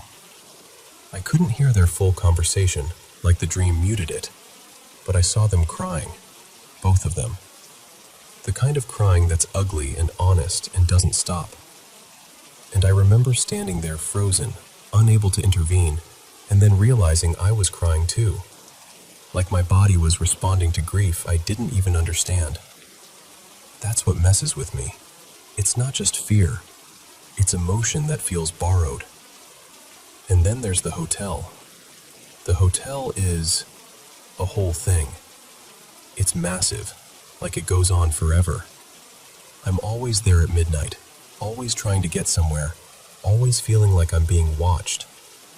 One of the floors is off limits, and the hallway to it smells like mold and wet carpet and something worse underneath. Like rot, like history. And the strangest part is there's always food there. Trays, carts, staff walking around, but it's impossible to actually get anything. Every time I try, something blocks me. A door locks. A person turns away. A hallway becomes the wrong hallway. It's like the hotel is teasing me with normal life, but won't let me touch it. And in this city, people are constantly offering me drugs. Like it's as casual as offering gum.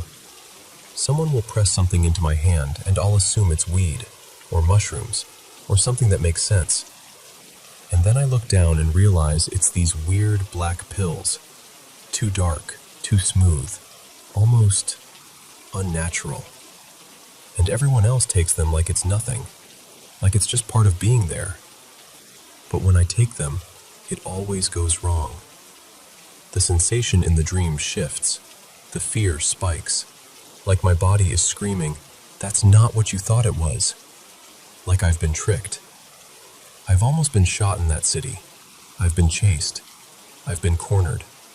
I've been grabbed by strangers who act like they've known me forever. There are places I recognize, even though I've never seen them awake. There are people who nod at me like I'm a regular, like I belong there.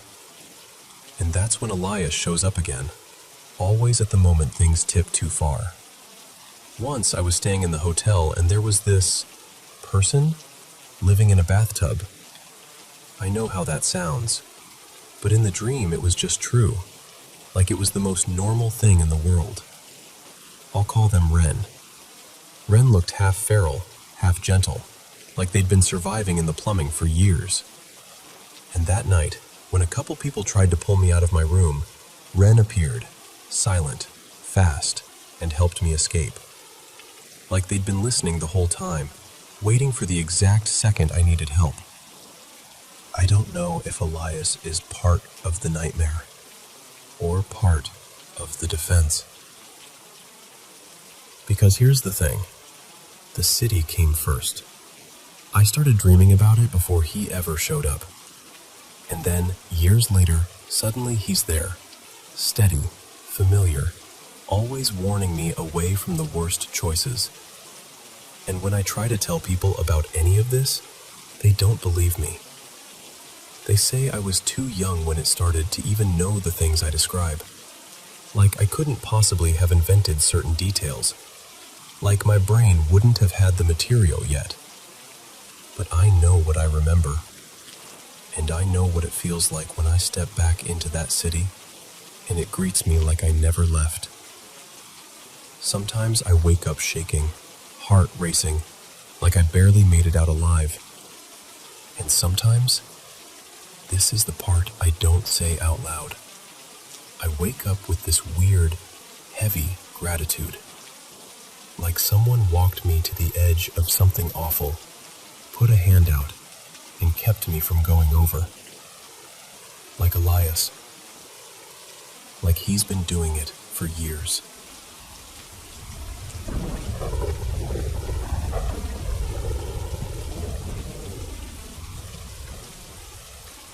Okay, so let me start by admitting something up front. I'm a skeptic by default. I don't really do ghosts or curses.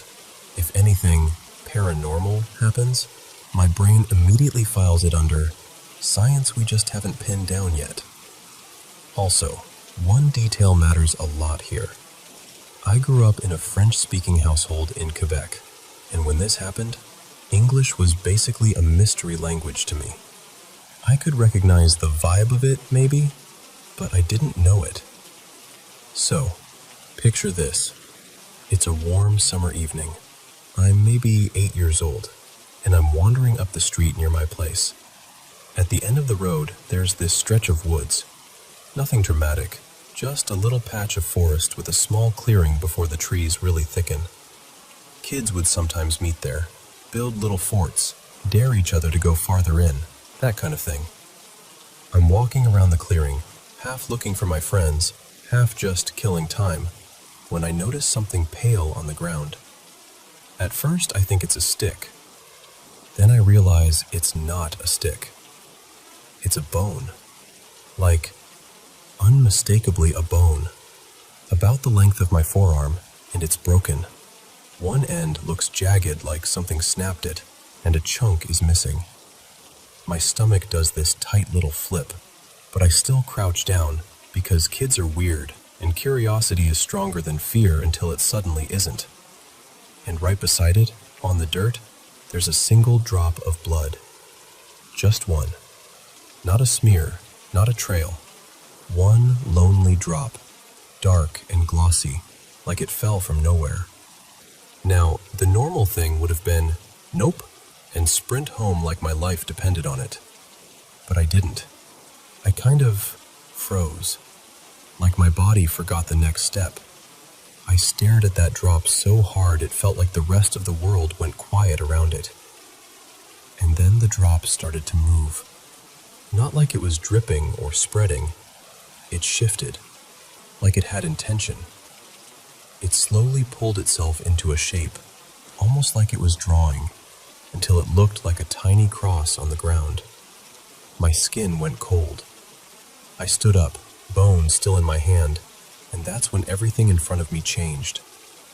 The forest, the entire wall of trees, looked dead, burned, like the life had been vacuumed out of it. The trunks were blackened, the leaves gone, the ground ashy. And just past the first line of trees, there was this massive dome structure, like a rounded tent, the kind you'd see in disaster movies. Bigger than a car, maybe 6 or 7 meters across. And there were 2 people in these bright white protective suits, full hazmat gear, faces hidden behind clear masks, walking around the dome like they were inspecting something. They were holding clipboards or instruments, moving carefully, like the ground itself mattered. And above them, this is the part that still makes my throat tighten. There were warning signs. One had that symbol, the radiation trefoil. That part didn't shock me too much, because my stepdad at the time worked with equipment that used radioactive components, always shielded, always handled properly. I'd seen that symbol on cases before, so my brain already had a file folder for it. But the other sign had words, 2 simple words printed in bold. Keep out, in English, not French.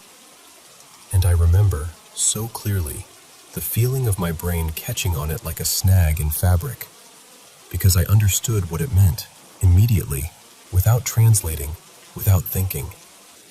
It landed in me like a warning I'd always known. I looked down at the dirt again, expecting that cross-shaped blood mark to still be there. And it wasn't. Nothing. Just normal ground. I blinked and looked back up. I was standing there holding a broken bone like an idiot, heart thudding, trying to convince myself I hadn't just watched the world crack open. I ran home. At the house, I showed the bone to my mom, my stepdad, and my older brother Lucas. Everyone did the adult thing where they try not to freak a kid out while also being visibly unsettled. They examined it, washed it, turned it over in their hands. After a bit of back and forth and, honestly, some mild arguing, they concluded it was probably from a dog's leg. or something similar. Animal, not human. That was the main comfort. And then, that was it. No explanation for why it was there, how it got snapped, why there'd been blood nearby. We didn't call anyone. We didn't find a carcass. The story kind of stopped. My brother kept the bone for years in a little box of odd keepsakes, like it was proof the whole thing had happened. But here's what's always tripped me up, even more than the burnt forest vision. Those words. Keep out. I didn't start learning English until later, at least a year after that summer. At that age, I couldn't have read it in real life. I didn't have English books. Nobody in my home was speaking it to me casually, and the phrase wasn't something I'd heard and tucked away.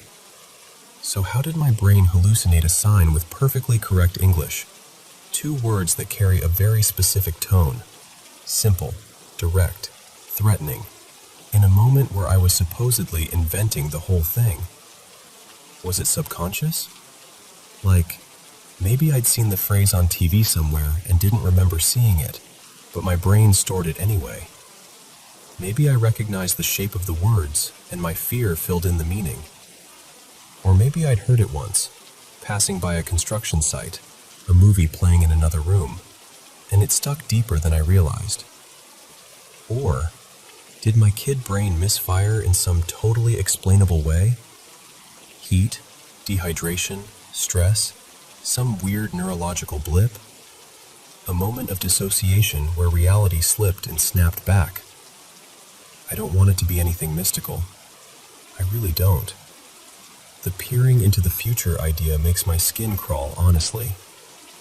But I can't shake the feeling of standing there, bone in hand, staring at a warning I shouldn't have been able to understand, and understanding it anyway.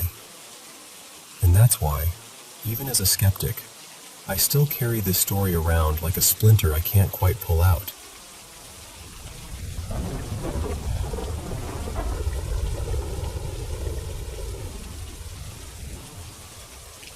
Okay, so I'm just going to tell you this the way I tell a friend late at night, because that's honestly how it feels in my head. Like I'm trying to make sense of something that keeps slipping through my fingers.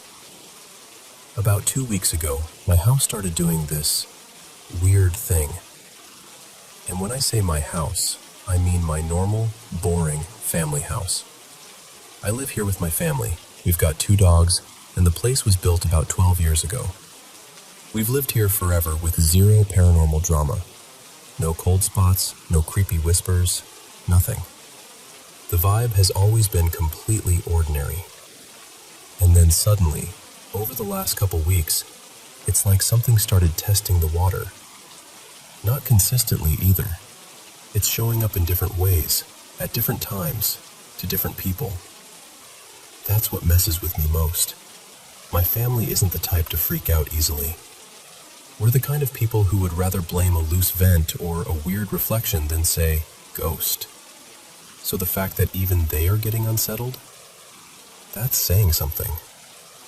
Let me walk you through what happened. So first, a few nights ago, I'll say it was maybe 3 nights back, I was heading upstairs pretty late. The house was quiet, lights mostly off, everyone already in bed. I'm halfway up the staircase when the stair light just clicks off, like someone flipped it. And the thing is, that light has 2 switches, right? Like a switch at the bottom and a switch at the top. Both were in my line of sight. Nobody could have reached either without me seeing them. Also, the bulb didn't pop. It wasn't like it fizzled out. It was just on, and then it wasn't. I froze for a second, mostly because it was so sudden. But I didn't scream. I didn't say anything. I just stood there, staring like an idiot, trying to decide if I was about to become a person who runs up the stairs in a panic like in every horror movie ever. The next night at dinner, we're talking about it, and my grandma goes, "I thought you were pranking us." And I'm like, "What?" She tells me she'd been lying in bed and saw the light go out under her door, and at the exact same time, she heard this sharp little yelp outside her room, like someone startled.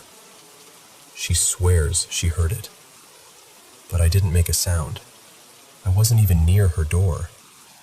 I was on the stairs, and I had no idea what she meant until she said it. That's when I got that sinking feeling. Not fear exactly, more like confusion, and this gross little tug in my stomach that something wasn't lining up. Then there's what happened to my sister. This one still gives me chills because it's so specific. She was home visiting. She goes to college now. And she was up near the top of the stairs, in the bathroom. The bathroom door was cracked open, and she was looking at herself in the mirror, doing whatever people do in mirrors. She hears someone running up the stairs, fast, and then one of our dogs scrambling after them, nails clicking, like a chase. She assumes it's one of us playing with the dog. But when she looks through the mirror, because the mirror angle catches the hallway, she sees someone. A woman. Like, actually sees her. She says the woman had long, loose hair and this pale, flowy dress, like a nightgown. Not modern looking. Not like pajamas. More like something you'd see in an old photo. My sister kind of freezes because her brain is trying to make it make sense. Then she swings the door open, expecting to catch whoever it is. And there's nobody. No footsteps, no movement, nothing. Just our dog, standing at the far end of the hallway by himself, staring like he's watching someone who isn't there. That part makes my skin crawl. And then my grandma had her own thing, earlier. This was closer to the beginning of the whole mess, maybe around the first few days. She was home alone in the living room, right near the bottom of the stairs. She said out of the corner of her eye, she saw a dark shape, like a person-shaped shadow, walking past the doorway. Not a flicker, not a light trick, something with movement, like a body moving through space. She checked the whole house. Locked doors, empty rooms, nothing out of place. And she was genuinely shaken, which is rare for her. She told us she's never seen anything like that, and she's also not the type to invent a ghost story for fun. So now we're sitting there like, what is happening? And of course, everyone wants a reason, a trigger, a this is why. Here's the part that makes it complicated. I work in EMS, 911 system, and part of what we do includes body removals. My family's first reaction was, something followed you home. And I get why they'd say that, but I honestly don't think that's it. Most of the time, it's not violent or dramatic. It's just death. It's sad, but it's not like I'm in some horror movie situation every shift. But here's the other thing. I took a trip right before all this started. I went to a mountain community in western North Carolina where my extended family has a small cabin. I spent part of my childhood around there. A lot of emotional history tied up in that place. I went because the area was trying to recover after major flooding from a hurricane. So I went to help however I could. And the thing is, the whole region had seen a lot of loss. Not just damage, loss. There was one property I spent a lot of time on, helping with animals, checking fences, hauling things, just doing whatever needed doing. And that property felt heavy. You know when you walk somewhere and your body just reacts before your mind catches up? Like the air feels thick? It reminded me of the feeling you get in places people call haunted. Old prisons, abandoned hospitals. I haven't been to one of those places in years, but the sensation was the same. Like something in your chest tightens, and you can't explain why. The property owner was sleeping in a barn for days after the flooding, completely spiraling. And I'm not saying this for shock. I'm saying it because it matters to the energy of the place. He had dogs. He tried to evacuate, but the evac team told him the dogs couldn't go, and he had a small window of time to handle it. And he shot them.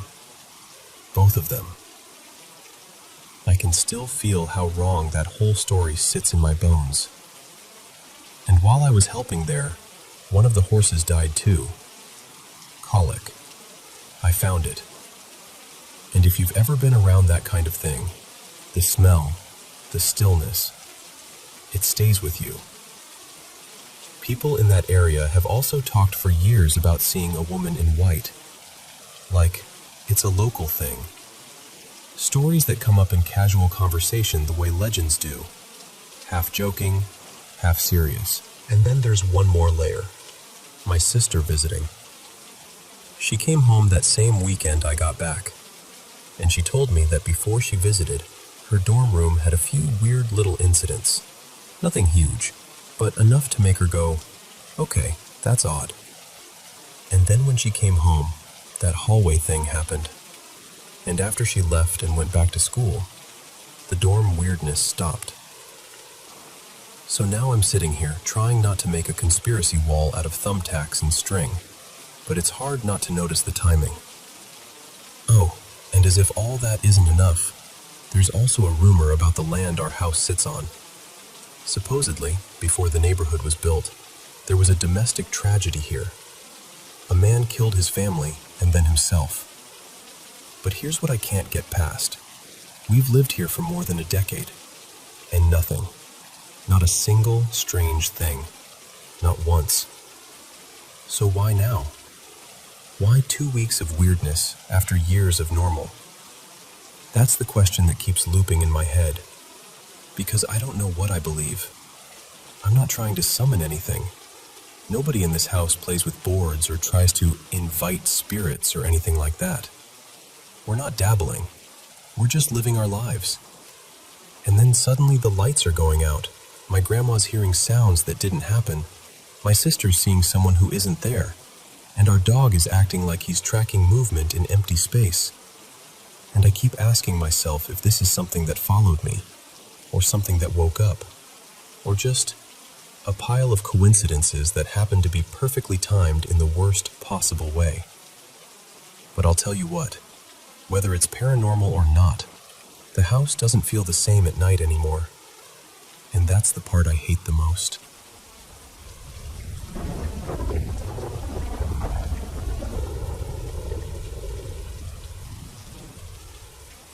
So, I'm going to start by saying this. Before this happened, I'd never had anything even close to paranormal. No ghosts, no weird feelings, nothing. And I'm not someone who goes looking for that kind of stuff either. This was about 5 years ago. I was 26 at the time, living at home for a bit, and my bedroom was down in the basement, right at the bottom of this narrow stairwell that opened straight into my room. It was one of those nights where you're not even tired, just awake, you know? I'm in bed, it's creeping toward 2 in the morning, and I'm doing the usual mindless scroll on my phone. My cat back then, his name was Milo, was curled up between my legs, completely knocked out. Warm, heavy, dead to the world asleep. And then, out of nowhere, Milo snaps awake like someone flipped a switch. Not sleepy awake, not heard a noise awake. I mean laser focused. He sits up and stares at the stairwell like he's looking at something that's standing there. His whole body goes stiff, his ears flatten slightly. And then he starts doing that low, deep growl cats almost never do. The kind that doesn't even sound like it should come out of them. I'm instantly unsettled because cats don't fake that. That's not, I saw a bug. That's, something is wrong. His fur puffs up, tail thick, back raised. The full classic poofed up look. And while he's still facing the stairs, still growling, he starts backing up. Slowly, carefully. Like whatever he's seeing, he does not want to turn his back on it. Meanwhile, I'm sitting there watching him, and I can feel my stomach dropping because I'm thinking, okay, what are you seeing that I'm not seeing? I'm frozen. I'm not even breathing normally. I just sit up in bed, like my body is trying to get away without actually moving. Milo keeps backing up until he's pressed fully against me, like he's trying to crawl into my chest. And then, for the first time, he hisses. Not a quick little leave me alone hiss. This one was sharp and vicious, like he was warning something to stay back. And the second he does it, I feel it. This wave. It's like an icy blanket of air, but it doesn't just hit me. It moves through me. A cold sweep from head to toe that makes every hair on my body stand up. I remember thinking it didn't feel like normal cold either. It felt wrong. Dirty. Like the feeling you get when you step in something disgusting barefoot. Except it was all over my skin and under it at the same time. I actually whispered out loud without even meaning to. Oh, hell no. And that was it for me. I didn't investigate. I didn't stare into the dark like a movie character. I scooped Milo up. He was shaking, still tense. And I carried him upstairs to a different bedroom and shut the door behind us. I slept with the lights on. I'm not ashamed to say it. Now here's the part that made it stick with me. Because if it had just been the cat, I might have convinced myself he'd heard a pipe or smelled something weird. The next day, I'm talking to my mom about it, kind of half joking, but also not joking at all. I tell her everything. How Milo stared at the stairs, how he growled, how I felt that cold rush like something passed over me. And my mom goes quiet. Then she tells me she hadn't mentioned it yet, but the day before, earlier that same evening, she'd been at a funeral for someone she knew through work. And on the drive home from the cemetery, she said she had this unmistakable feeling like she wasn't alone in the car. When she told me that, I swear my skin went cold again, because the timing lined up too perfectly. It wasn't just one weird moment. It felt like the same something, moving from one place to another looking for, I don't know, attention, heat, energy, a spot to land.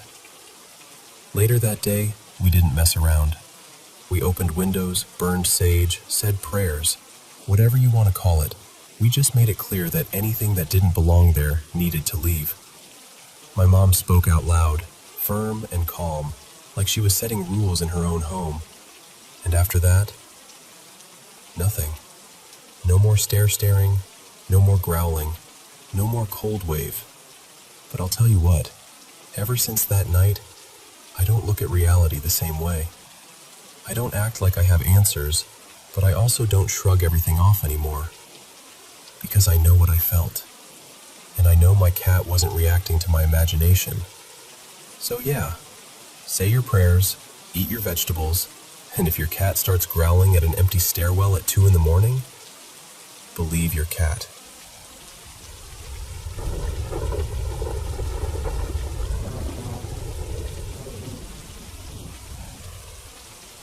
So I grew up in San Diego in the early 90s, and my brother and I were total latchkey kids.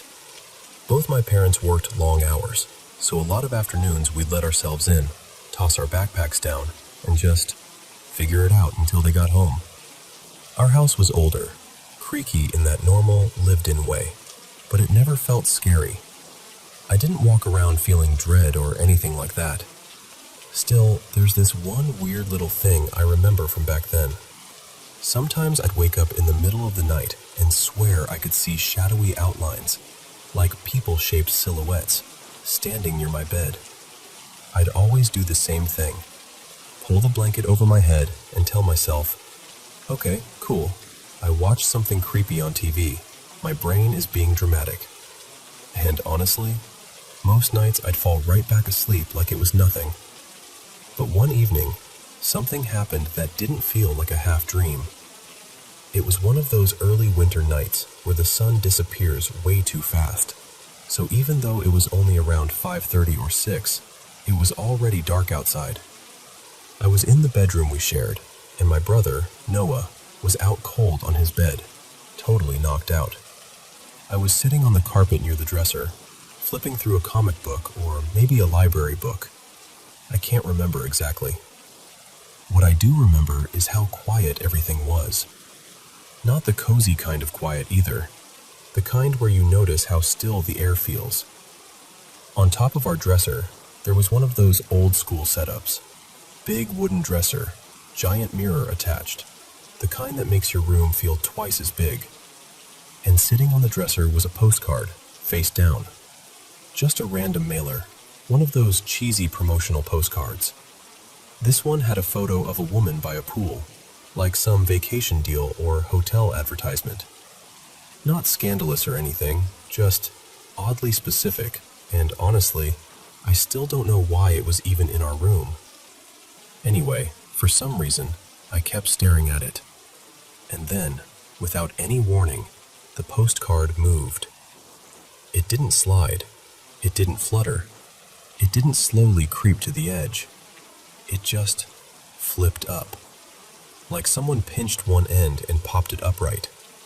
1 second it was face down, flat on the dresser, and the next it was standing up, leaned neatly against the mirror like it had been placed there on purpose. I remember freezing, not in a screaming kind of way, but in that silent, wide-eyed way where your body is waiting for your brain to explain what you just saw. I looked straight at Noah to see if he'd woken up. He hadn't even twitched. I looked around the room, like I expected to catch a curtain moving or feel air from a vent. Nothing. No windows open, no fan, no heater kicking on, no draft, no footsteps, no creak of the house settling right at that moment. Just stillness, like the room was holding its breath. And what's strange is, I wasn't terrified. I was confused, sure, completely puzzled, but it didn't feel threatening. It felt intentional, like something had gently tapped me on the shoulder just to prove it could. I didn't touch the postcard right away. I just stared at it, trying to talk myself out of what I'd seen. But I couldn't, because I watched it happen. I wasn't half asleep. I wasn't imagining it. I was sitting there, fully awake, in a quiet room, and something that shouldn't have moved, moved. Because that's exactly what it was. Not a horror movie moment. Not something evil. Not some dramatic haunting. Just one small, impossible little gesture that made me realize the world might be a lot weirder than we like to admit. And that's the thing. It didn't follow me.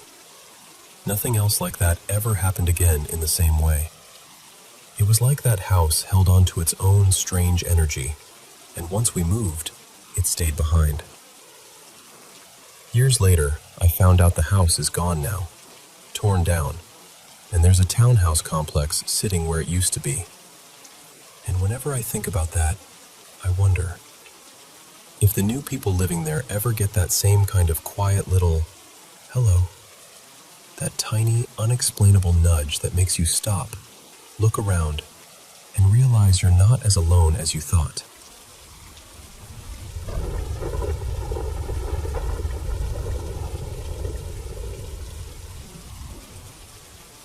So, let me back up a little, because this didn't start out dramatic. It started as this quiet, uneasy sense, the kind you can't prove to anyone, but your body insists it's real. When we first moved into this house, the vibe was off. Not like, ooh, spooky old home off. More like, something bad happened here off. I remember walking down the hallway and getting this uncomfortable feeling that someone had been hurt in that space, like the air itself still remembered it. And before I even noticed anything physical, I kept feeling watched, specifically from the far end of the hall, like something was posted up there, just paying attention. Then later, I actually saw the details that matched the feeling. There were patched spots in the walls, and a couple doors looked like they'd been repaired in a way that didn't feel accidental, like they'd taken a beating at some point. Especially that door at the end. It made my stomach sink, because it felt like confirmation. Back then, I did a simple cleansing. Nothing flashy. Just went through, claimed the place as ours, said a few firm words out loud, set the tone, that kind of thing. And honestly, it worked. The house settled. For years it was calmer, lighter, and the creepy edge faded into the background. Fast forward to this year. Things had been stable for a long time, and we had a roommate stay with us for a while. Her name was Danny. She wasn't a bad presence or anything. If anything, she was friendly and kept to herself. But after she moved out, my partner Mara and I both had that feeling like, okay, time to reset the energy. So we did another cleanse. We went room to room with smoke. This time it was rosemary and cedar, because that's what we had. And we started upstairs in our bedroom, then worked outward, like we were sweeping the house clean from the inside out. The first rooms were completely normal. Quiet. Almost boring in a good way. But when we got near the bathroom at the end of the hall, I swear my whole body reacted before my brain could catch up. It was this sudden wave of fear, like childhood-level fear, the kind adults don't usually feel without a reason. My skin went cold. My stomach dropped. And it wasn't just, I'm nervous. It was revulsion. Like every instinct in me was yelling, don't go in there. Don't speak. Leave. And at the same time, I felt stuck, frozen, like my legs wanted to move but didn't know how. I pushed through anyway. I walked in with Mara right behind me. We did the cleansing, and I said my little phrase, the same kind of, this is our home, only peace stays here, wording I've used forever. And just like that, the feeling snapped off, like someone turned a light switch. The air cleared. I didn't tell Mara what I felt, though. I didn't want to plant the idea in her head or freak her out. I figured, maybe it was just me. But when we finished and sat down afterward, I asked her casually, trying to sound neutral, hey, did you feel anything weird during that? And she hesitated, and then she went, actually, yeah. And I felt my stomach tighten immediately. She said, in the bathroom, it felt like something went straight through me. So I told her what I'd felt, how intense it was, how I almost couldn't move. And then she got quiet and said she'd had this sudden, vivid mental image, like it had been dropped into her mind from nowhere, of a bathtub with a bloodied body in it. And listen, Mara does not talk like that. She's not dramatic. She doesn't go looking for scary stuff. So when she said it, it hit different. It gave me full-body chills. After that, things in the house ramped up over the next week in a way that felt personal. Then one night, after a particularly bad stretch of sleep, I woke up, and Mara woke up right after me, like we were linked. She told me she'd been having a scary dream, and even though it was hazy, she remembered one thing clearly. Something in the dream told her she had no idea how powerful it was. That made my blood run cold, because I'd already felt like I'd heard movement in the house before we even went to bed that night. So I got up, and I did what I do when I'm trying to reset the atmosphere. I spoke protections into the corners of the room, sprayed a little frankincense mist we keep around, and then I guided Mara through a protective visualization. Bright light, like a shield around her, steady breathing, grounding, the whole thing. She calmed down a little. And then, here's where it gets really strange. Right after that, as I was falling back asleep, I suddenly realized I wasn't in bed anymore. I was standing in the room. And the second I thought, wait, wasn't I just lying down? I would snap awake in bed. It happened again. Same thing. I'd wake up standing somewhere else in the house, start to question it, and bam, I'd wake up for real. After a few rounds of this, I finally thought, okay, this is a lucid dream. If I'm going to be stuck in this loop, I might as well use it. So the next time it happened, I stayed calm and moved through the house. Slow, careful, like I was listening with more than my ears, and I could feel it. That same heavy, dark presence, exactly like the bathroom feeling, that overpowering pressure that makes you want to freeze.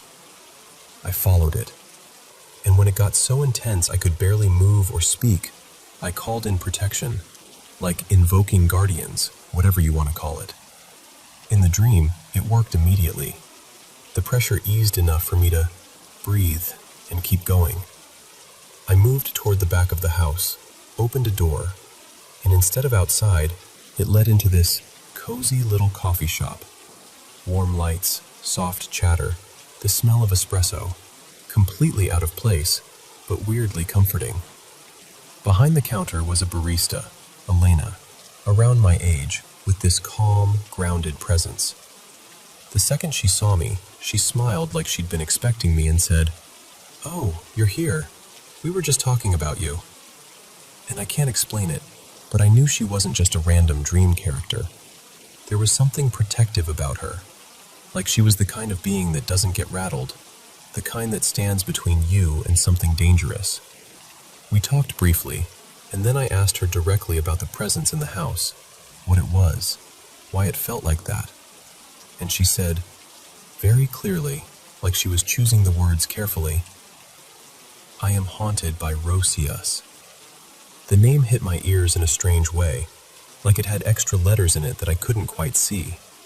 It sounded almost like Rosius, but I had this distinct sense there was an E in the middle, like it mattered. And what stuck with me most was how she phrased it, like she was the one being haunted by it, not me, not the house, her. And right after she said that, it was like something grabbed me. I felt myself being yanked backward, like pulled through a tunnel, and I snapped awake in my bed, breathing hard.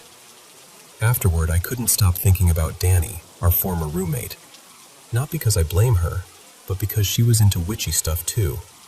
She had this tarot deck, something edgy with a warning label, like it was meant to call in certain entities and not to be used lightly. I don't know what she did with it, and I genuinely don't think she meant harm, but it's hard not to connect dots when things shifted so sharply after she left. Since that night, Mara and I have been doing more grounding and protection, and the house has been calmer. Not perfect, but calmer. Like the volume got turned down, so that's where I'm at. It's not like I'm trying to invite chaos into my life. I just want my home to feel like mine again. And I can't shake the feeling that whatever this is, it doesn't like us noticing it.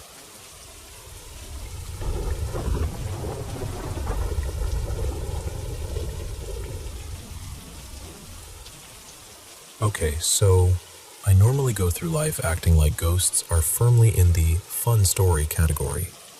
Like, yeah, sure, spooky vibes, love a campfire tale. Then someone brings the topic up, and it's like my brain goes, "Oh, you wanted memories? Here you go." And suddenly, I'm not so confident in my skepticism.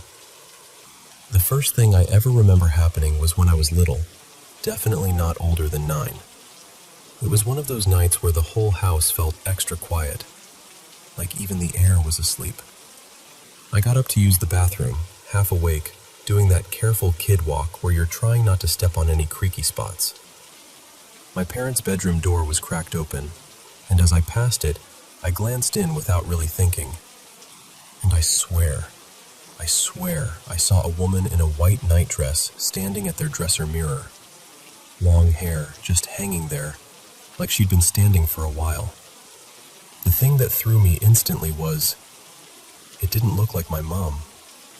My mom kept her hair short back then and never wore anything like that. And the mirror, there wasn't really a reflection the way there should have been. But it was a quick glance, a blink and you miss it kind of moment. So I'm in the bathroom telling myself, you're half asleep. You imagined it. Your eyes are playing tricks. That's what eyes do at night. Except the whole time I'm washing my hands, I can feel my stomach doing that weird sinking thing. Like my body already knows it didn't imagine anything. And then I walked back, and I looked again. And she was still there, except now she wasn't standing in front of the mirror. She was standing on the other side of it, like as if the mirror was a doorway. And she was on the far side, facing out, facing me. No one was in front of the dresser at all, just her, where a reflection would be, staring directly into the room. I didn't do the brave kid thing. I did the very unbrave kid thing. I ran. I sprinted back to my room and I screamed so hard my throat hurt. I dove under my blanket like it could protect me from, I don't know, physics? Spirits? Mirrors? I stayed under there trembling until my mom came rushing in. When I told her, she did that parent thing where she tried to make her voice gentle and normal. "It's nothing, sweetheart, you were dreaming." But I could tell she was unsettled too. Like she didn't want to go near their bedroom right away. And after that, I avoided mirrors for ages, like years. If I had to pass one at night, I would look anywhere but at it. Then there was another one. This time I was older, and it was Christmas Eve. The house was warm and bright, you know, that cozy holiday feeling. Which honestly makes it creepier, because it wasn't like some abandoned, haunted place. It was just home. I stepped into the hallway and I saw a hand. Just a hand. No arm. No person. A pale hand wearing this chunky ring with a dark red stone, like a garnet or a ruby, resting on the banister. And it wasn't plopped there like someone had left it. It was moving, gliding along the banister the way someone's hand does when they walk up the stairs slowly, trailing their fingers along the wood. I froze so completely I felt locked into the floor. I just watched it, helpless, while it kept going up, sliding along the rail like it had somewhere to be. And I followed it with my eyes all the way until it disappeared around the curve where you can't see the top from the hallway. And I still didn't move. I couldn't. It was like my brain had pulled the emergency brake. And then there's the one I don't remember personally, but my family has told me enough times it feels like it belongs to me anyway. Apparently I was 3, and we'd gone to visit my granddad's grave not long after he'd been buried. It was our first time going, and everyone was emotional, quiet, doing the slow walk between headstones. My mom says I was holding her hand, and suddenly I asked, really casually, if we could go say hello to Granddad. They did the gentle explaining, "Oh, love, he's not here anymore," that kind of thing.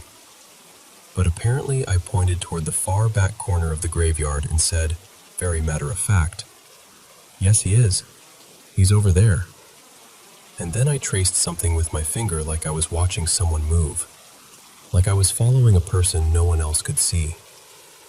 And after a moment I just went, "Oh, never mind.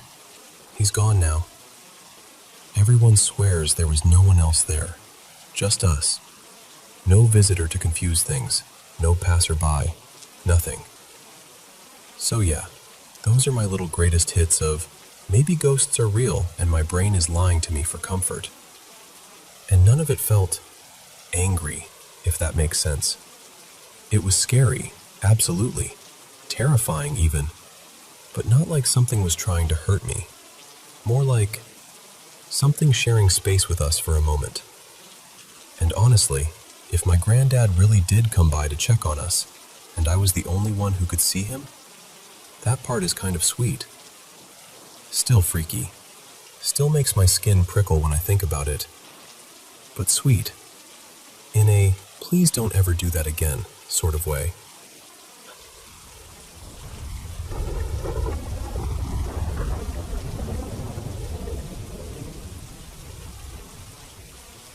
So, first thing, I was completely sober. Like, dead sober. No booze, no anything. Honestly, I've been pretty clean for days, and I hadn't taken so much as a sleep aid. It started with this weird, almost stupidly specific feeling that there was an animal under my bed. Not even a scary monster under the bed vibe. More like a dog. Like a real dog. Wedged under there, scratching and chewing at the box spring. At first I tried to ignore it, but it kept happening. So I did what anyone would do. I thumped the mattress once with my fist, kind of a knock-it-off move. And every time I did, the noise stopped immediately, like I'd hit pause on it. After a few rounds of that, scratch, scratch, thump, silence, I finally grabbed my flashlight and checked under the bed. Nothing. I checked again. Slower. Angles. Corners. No dog. No anything. Just dust and the usual junk you pretend you'll organize someday.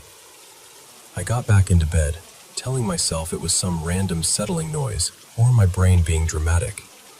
And then, she was just there, standing beside the bed, not doing anything, not saying anything, just there. I couldn't see her face clearly, and it's hard to explain this without sounding ridiculous, but every time I tried to look straight at her, she'd turn away like she was avoiding the catch. Like if I got a clean look at her, the whole thing would collapse. But even without seeing her properly, I knew it was her. Not, I think it's her. Not, she kind of resembles her. I knew. Her name's not even important here, because I'm going to change it anyway. Let's call her Mira. But the feeling was exact. That familiar presence, like your body recognizes someone before your eyes do.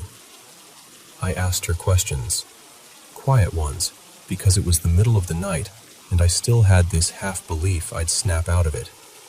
Stuff like, is that you? And, why are you here? And, what's happening? And she answered, but barely.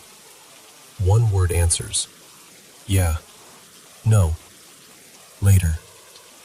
If I tried to get details, if I asked her to explain, she wouldn't. It wasn't hostile. More like she couldn't, or didn't want to, or it wasn't allowed. At one point I asked, "Can you come closer?" And she said something like, "I can't." And then I said, "Can you touch me?" She didn't even hesitate.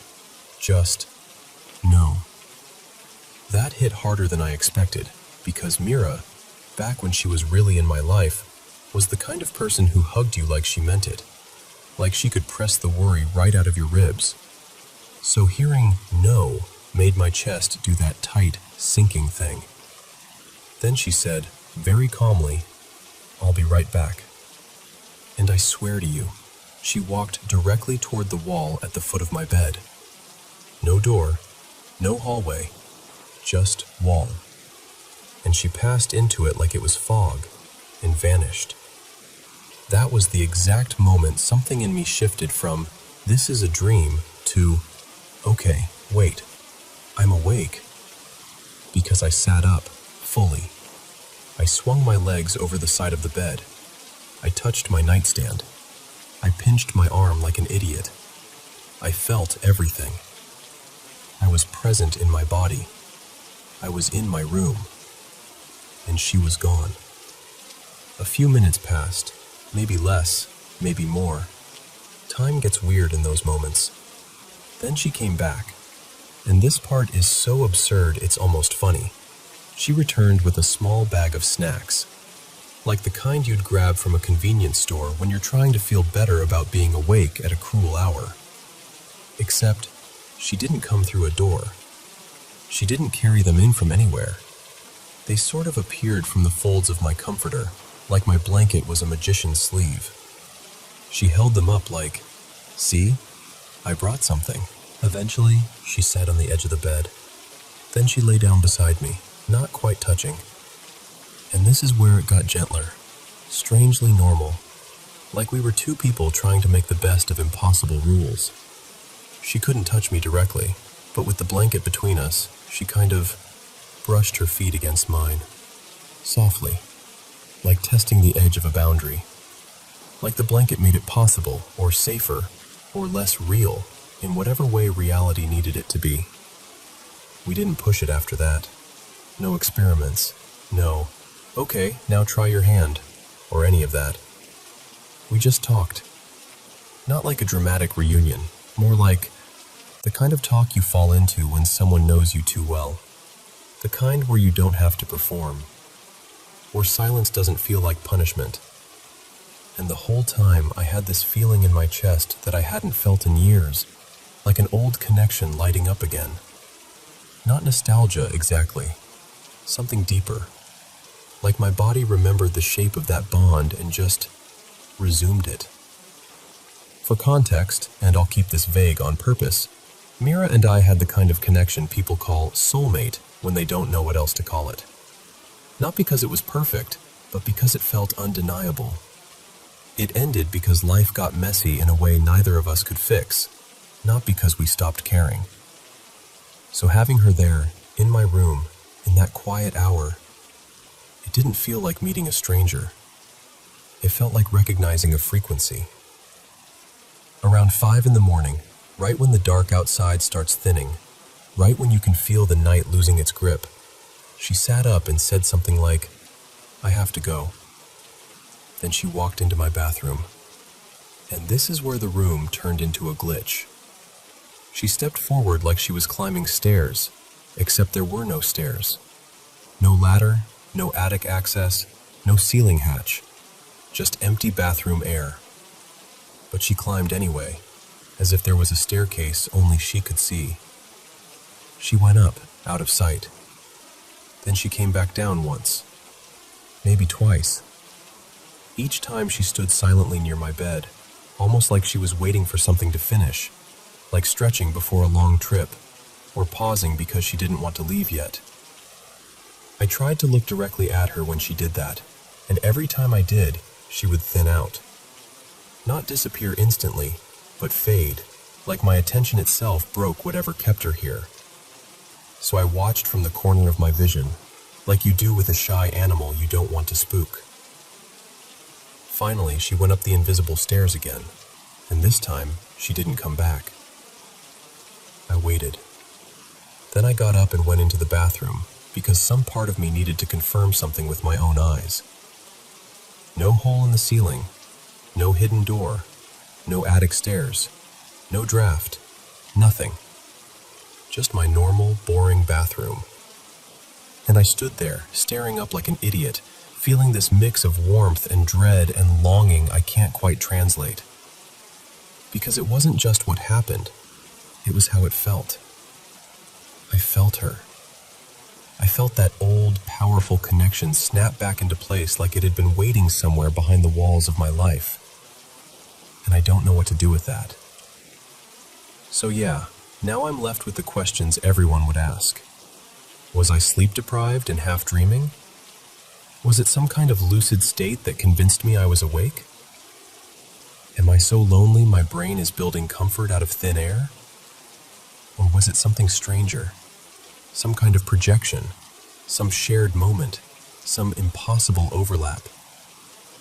And the darkest question, the one I don't even like typing, was this a real ghost kind of encounter?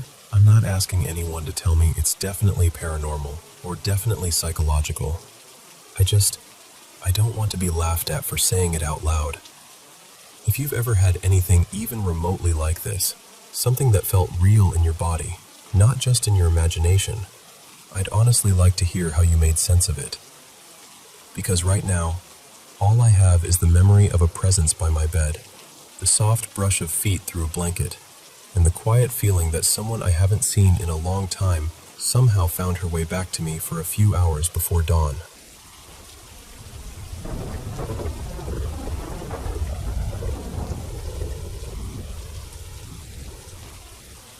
So, I want to tell you about something that happened this week, and I'm still not totally sure what to make of it. On Tuesday, my great-aunt Mireille passed away in her sleep. She was 78.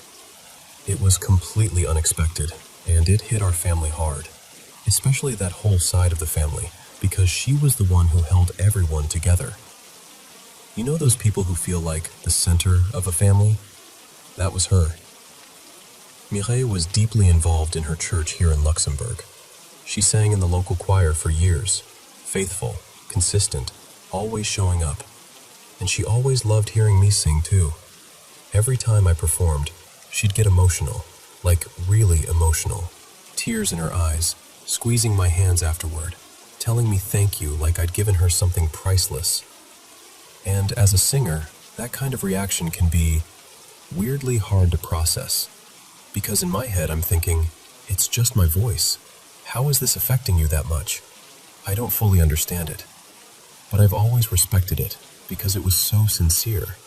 She meant it. When she died, her kids, my cousins, insisted I sing at the funeral. They didn't even frame it as a question. It was just, you're singing for her. And honestly, I wanted to. It felt like a final gift I could offer. The funeral was this past Saturday, so on Thursday morning, I went to the church with my pianist, Noah, to rehearse. It's the same church Mireille sang in. Same altar, same pews, same familiar echo when you speak. We rehearsed for almost 2 hours, and the whole time it was just the two of us in there, completely alone. And I need you to understand this. The energy in the church was not creepy, not heavy, not eerie. It was calm, quiet in a comforting way. If anything, it felt gentle, like the building itself was holding its breath. When we finished, we packed up our things and started walking toward the big main entrance doors. These doors are massive, tall, old, and seriously heavy. The handle is this thick, rusty metal that you have to pull down with real intention to open it. It's not one of those doors that moves easily. You feel it when it moves. Noah and I were just chatting, totally normal, casual conversation, while we walked. And right as I reached out my right hand, about to grab the handle moved. Not violently, not like a bang, just slow, down, and then back up again. Like someone on the other side was opening the door for us, or testing it, or starting to come in. And my first thought wasn't fear at all. I just assumed, oh, someone's there. So I instinctively stepped a little to the side, like you do when you're making room for someone to enter. I waited 1 second, 2 seconds. Nothing. So I pulled the door open myself, expecting to see someone walking in, and there was nobody. No footsteps, no person, no movement, just empty space outside. That's when I got confused. I turned around and asked Noah, "Did you see that?" But he'd been half a step behind me, and he hadn't been looking at the handle at the exact moment. He just blinked at me like, "See what?" So I tried to recreate it. I closed the door and opened it again, tried to gently move the handle the same way I'd seen it move. Slow down, slow up. And I couldn't, because it's too heavy. If you move it, you hear it. It resists you. It doesn't glide. What I saw was smooth, deliberate, like a hand was on it.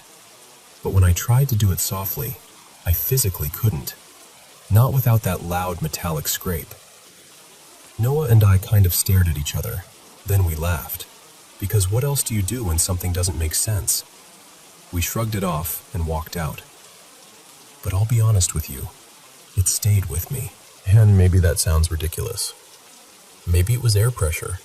Maybe the building settled. Maybe it was just one of those strange, perfectly timed mechanical things. But I've never seen anything like that in my life. Only in movies. And it happened 4 days ago, right here in Luxembourg, in the same church where I was preparing to sing goodbye. So, I don't know. What do you think that was?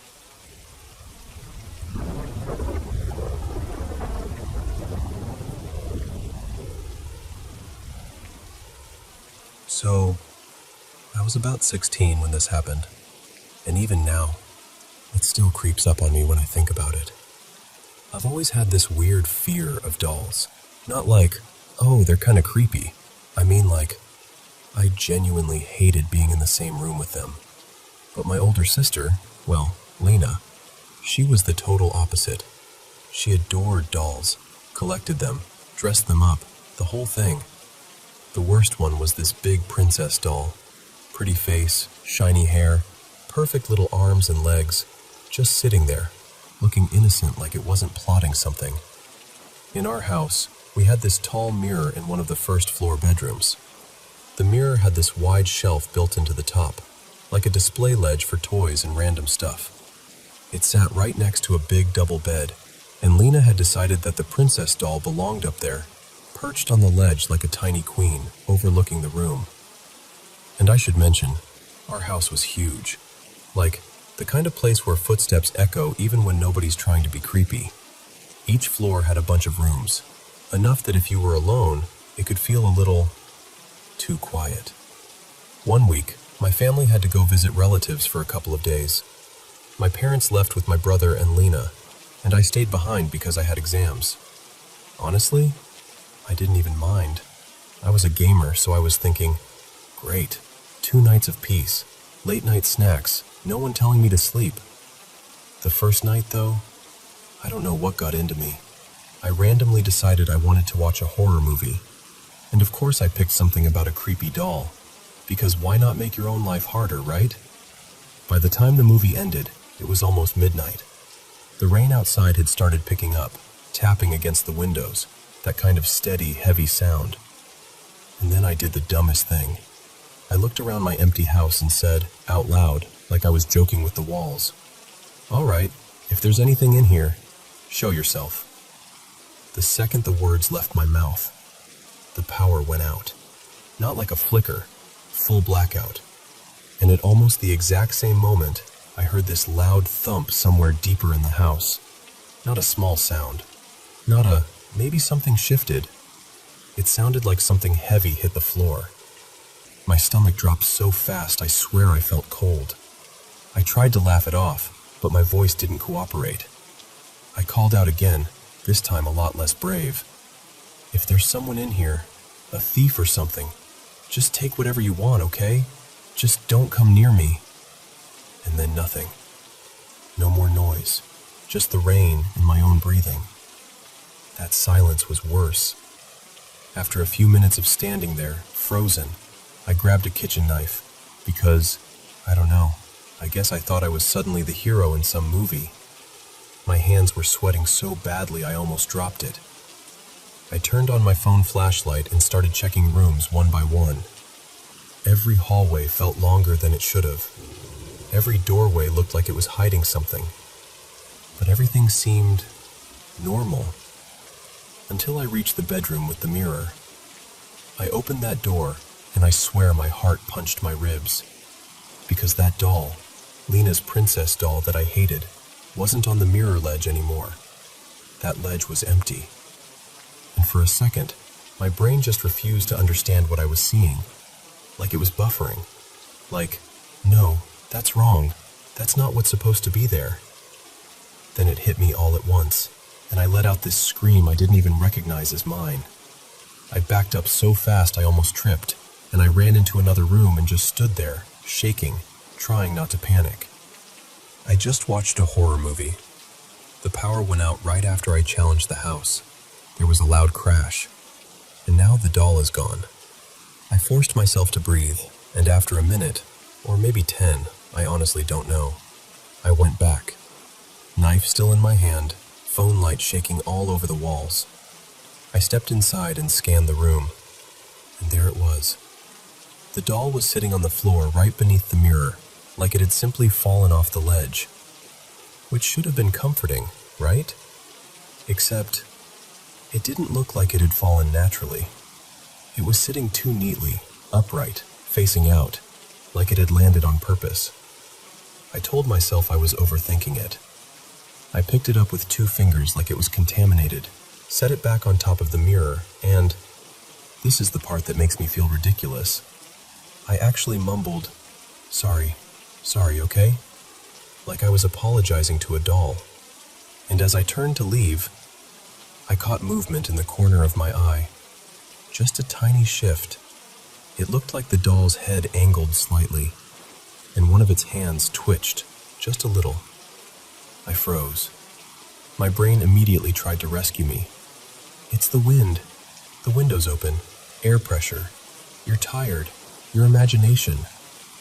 But my body didn't care about logic. Every hair on my arms stood up. I backed out of the room without turning my back to it, shut the door, and I didn't go near that mirror again for the rest of the night. Even now, years later, I can tell you exactly how that room looked in my phone flashlight, and exactly what it felt like to see that doll sitting there like it had been waiting for me. And honestly, I still don't like dolls.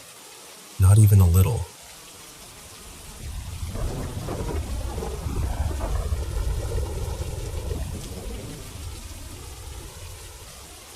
So this story isn't even mine at first. It was my mom who told it to me.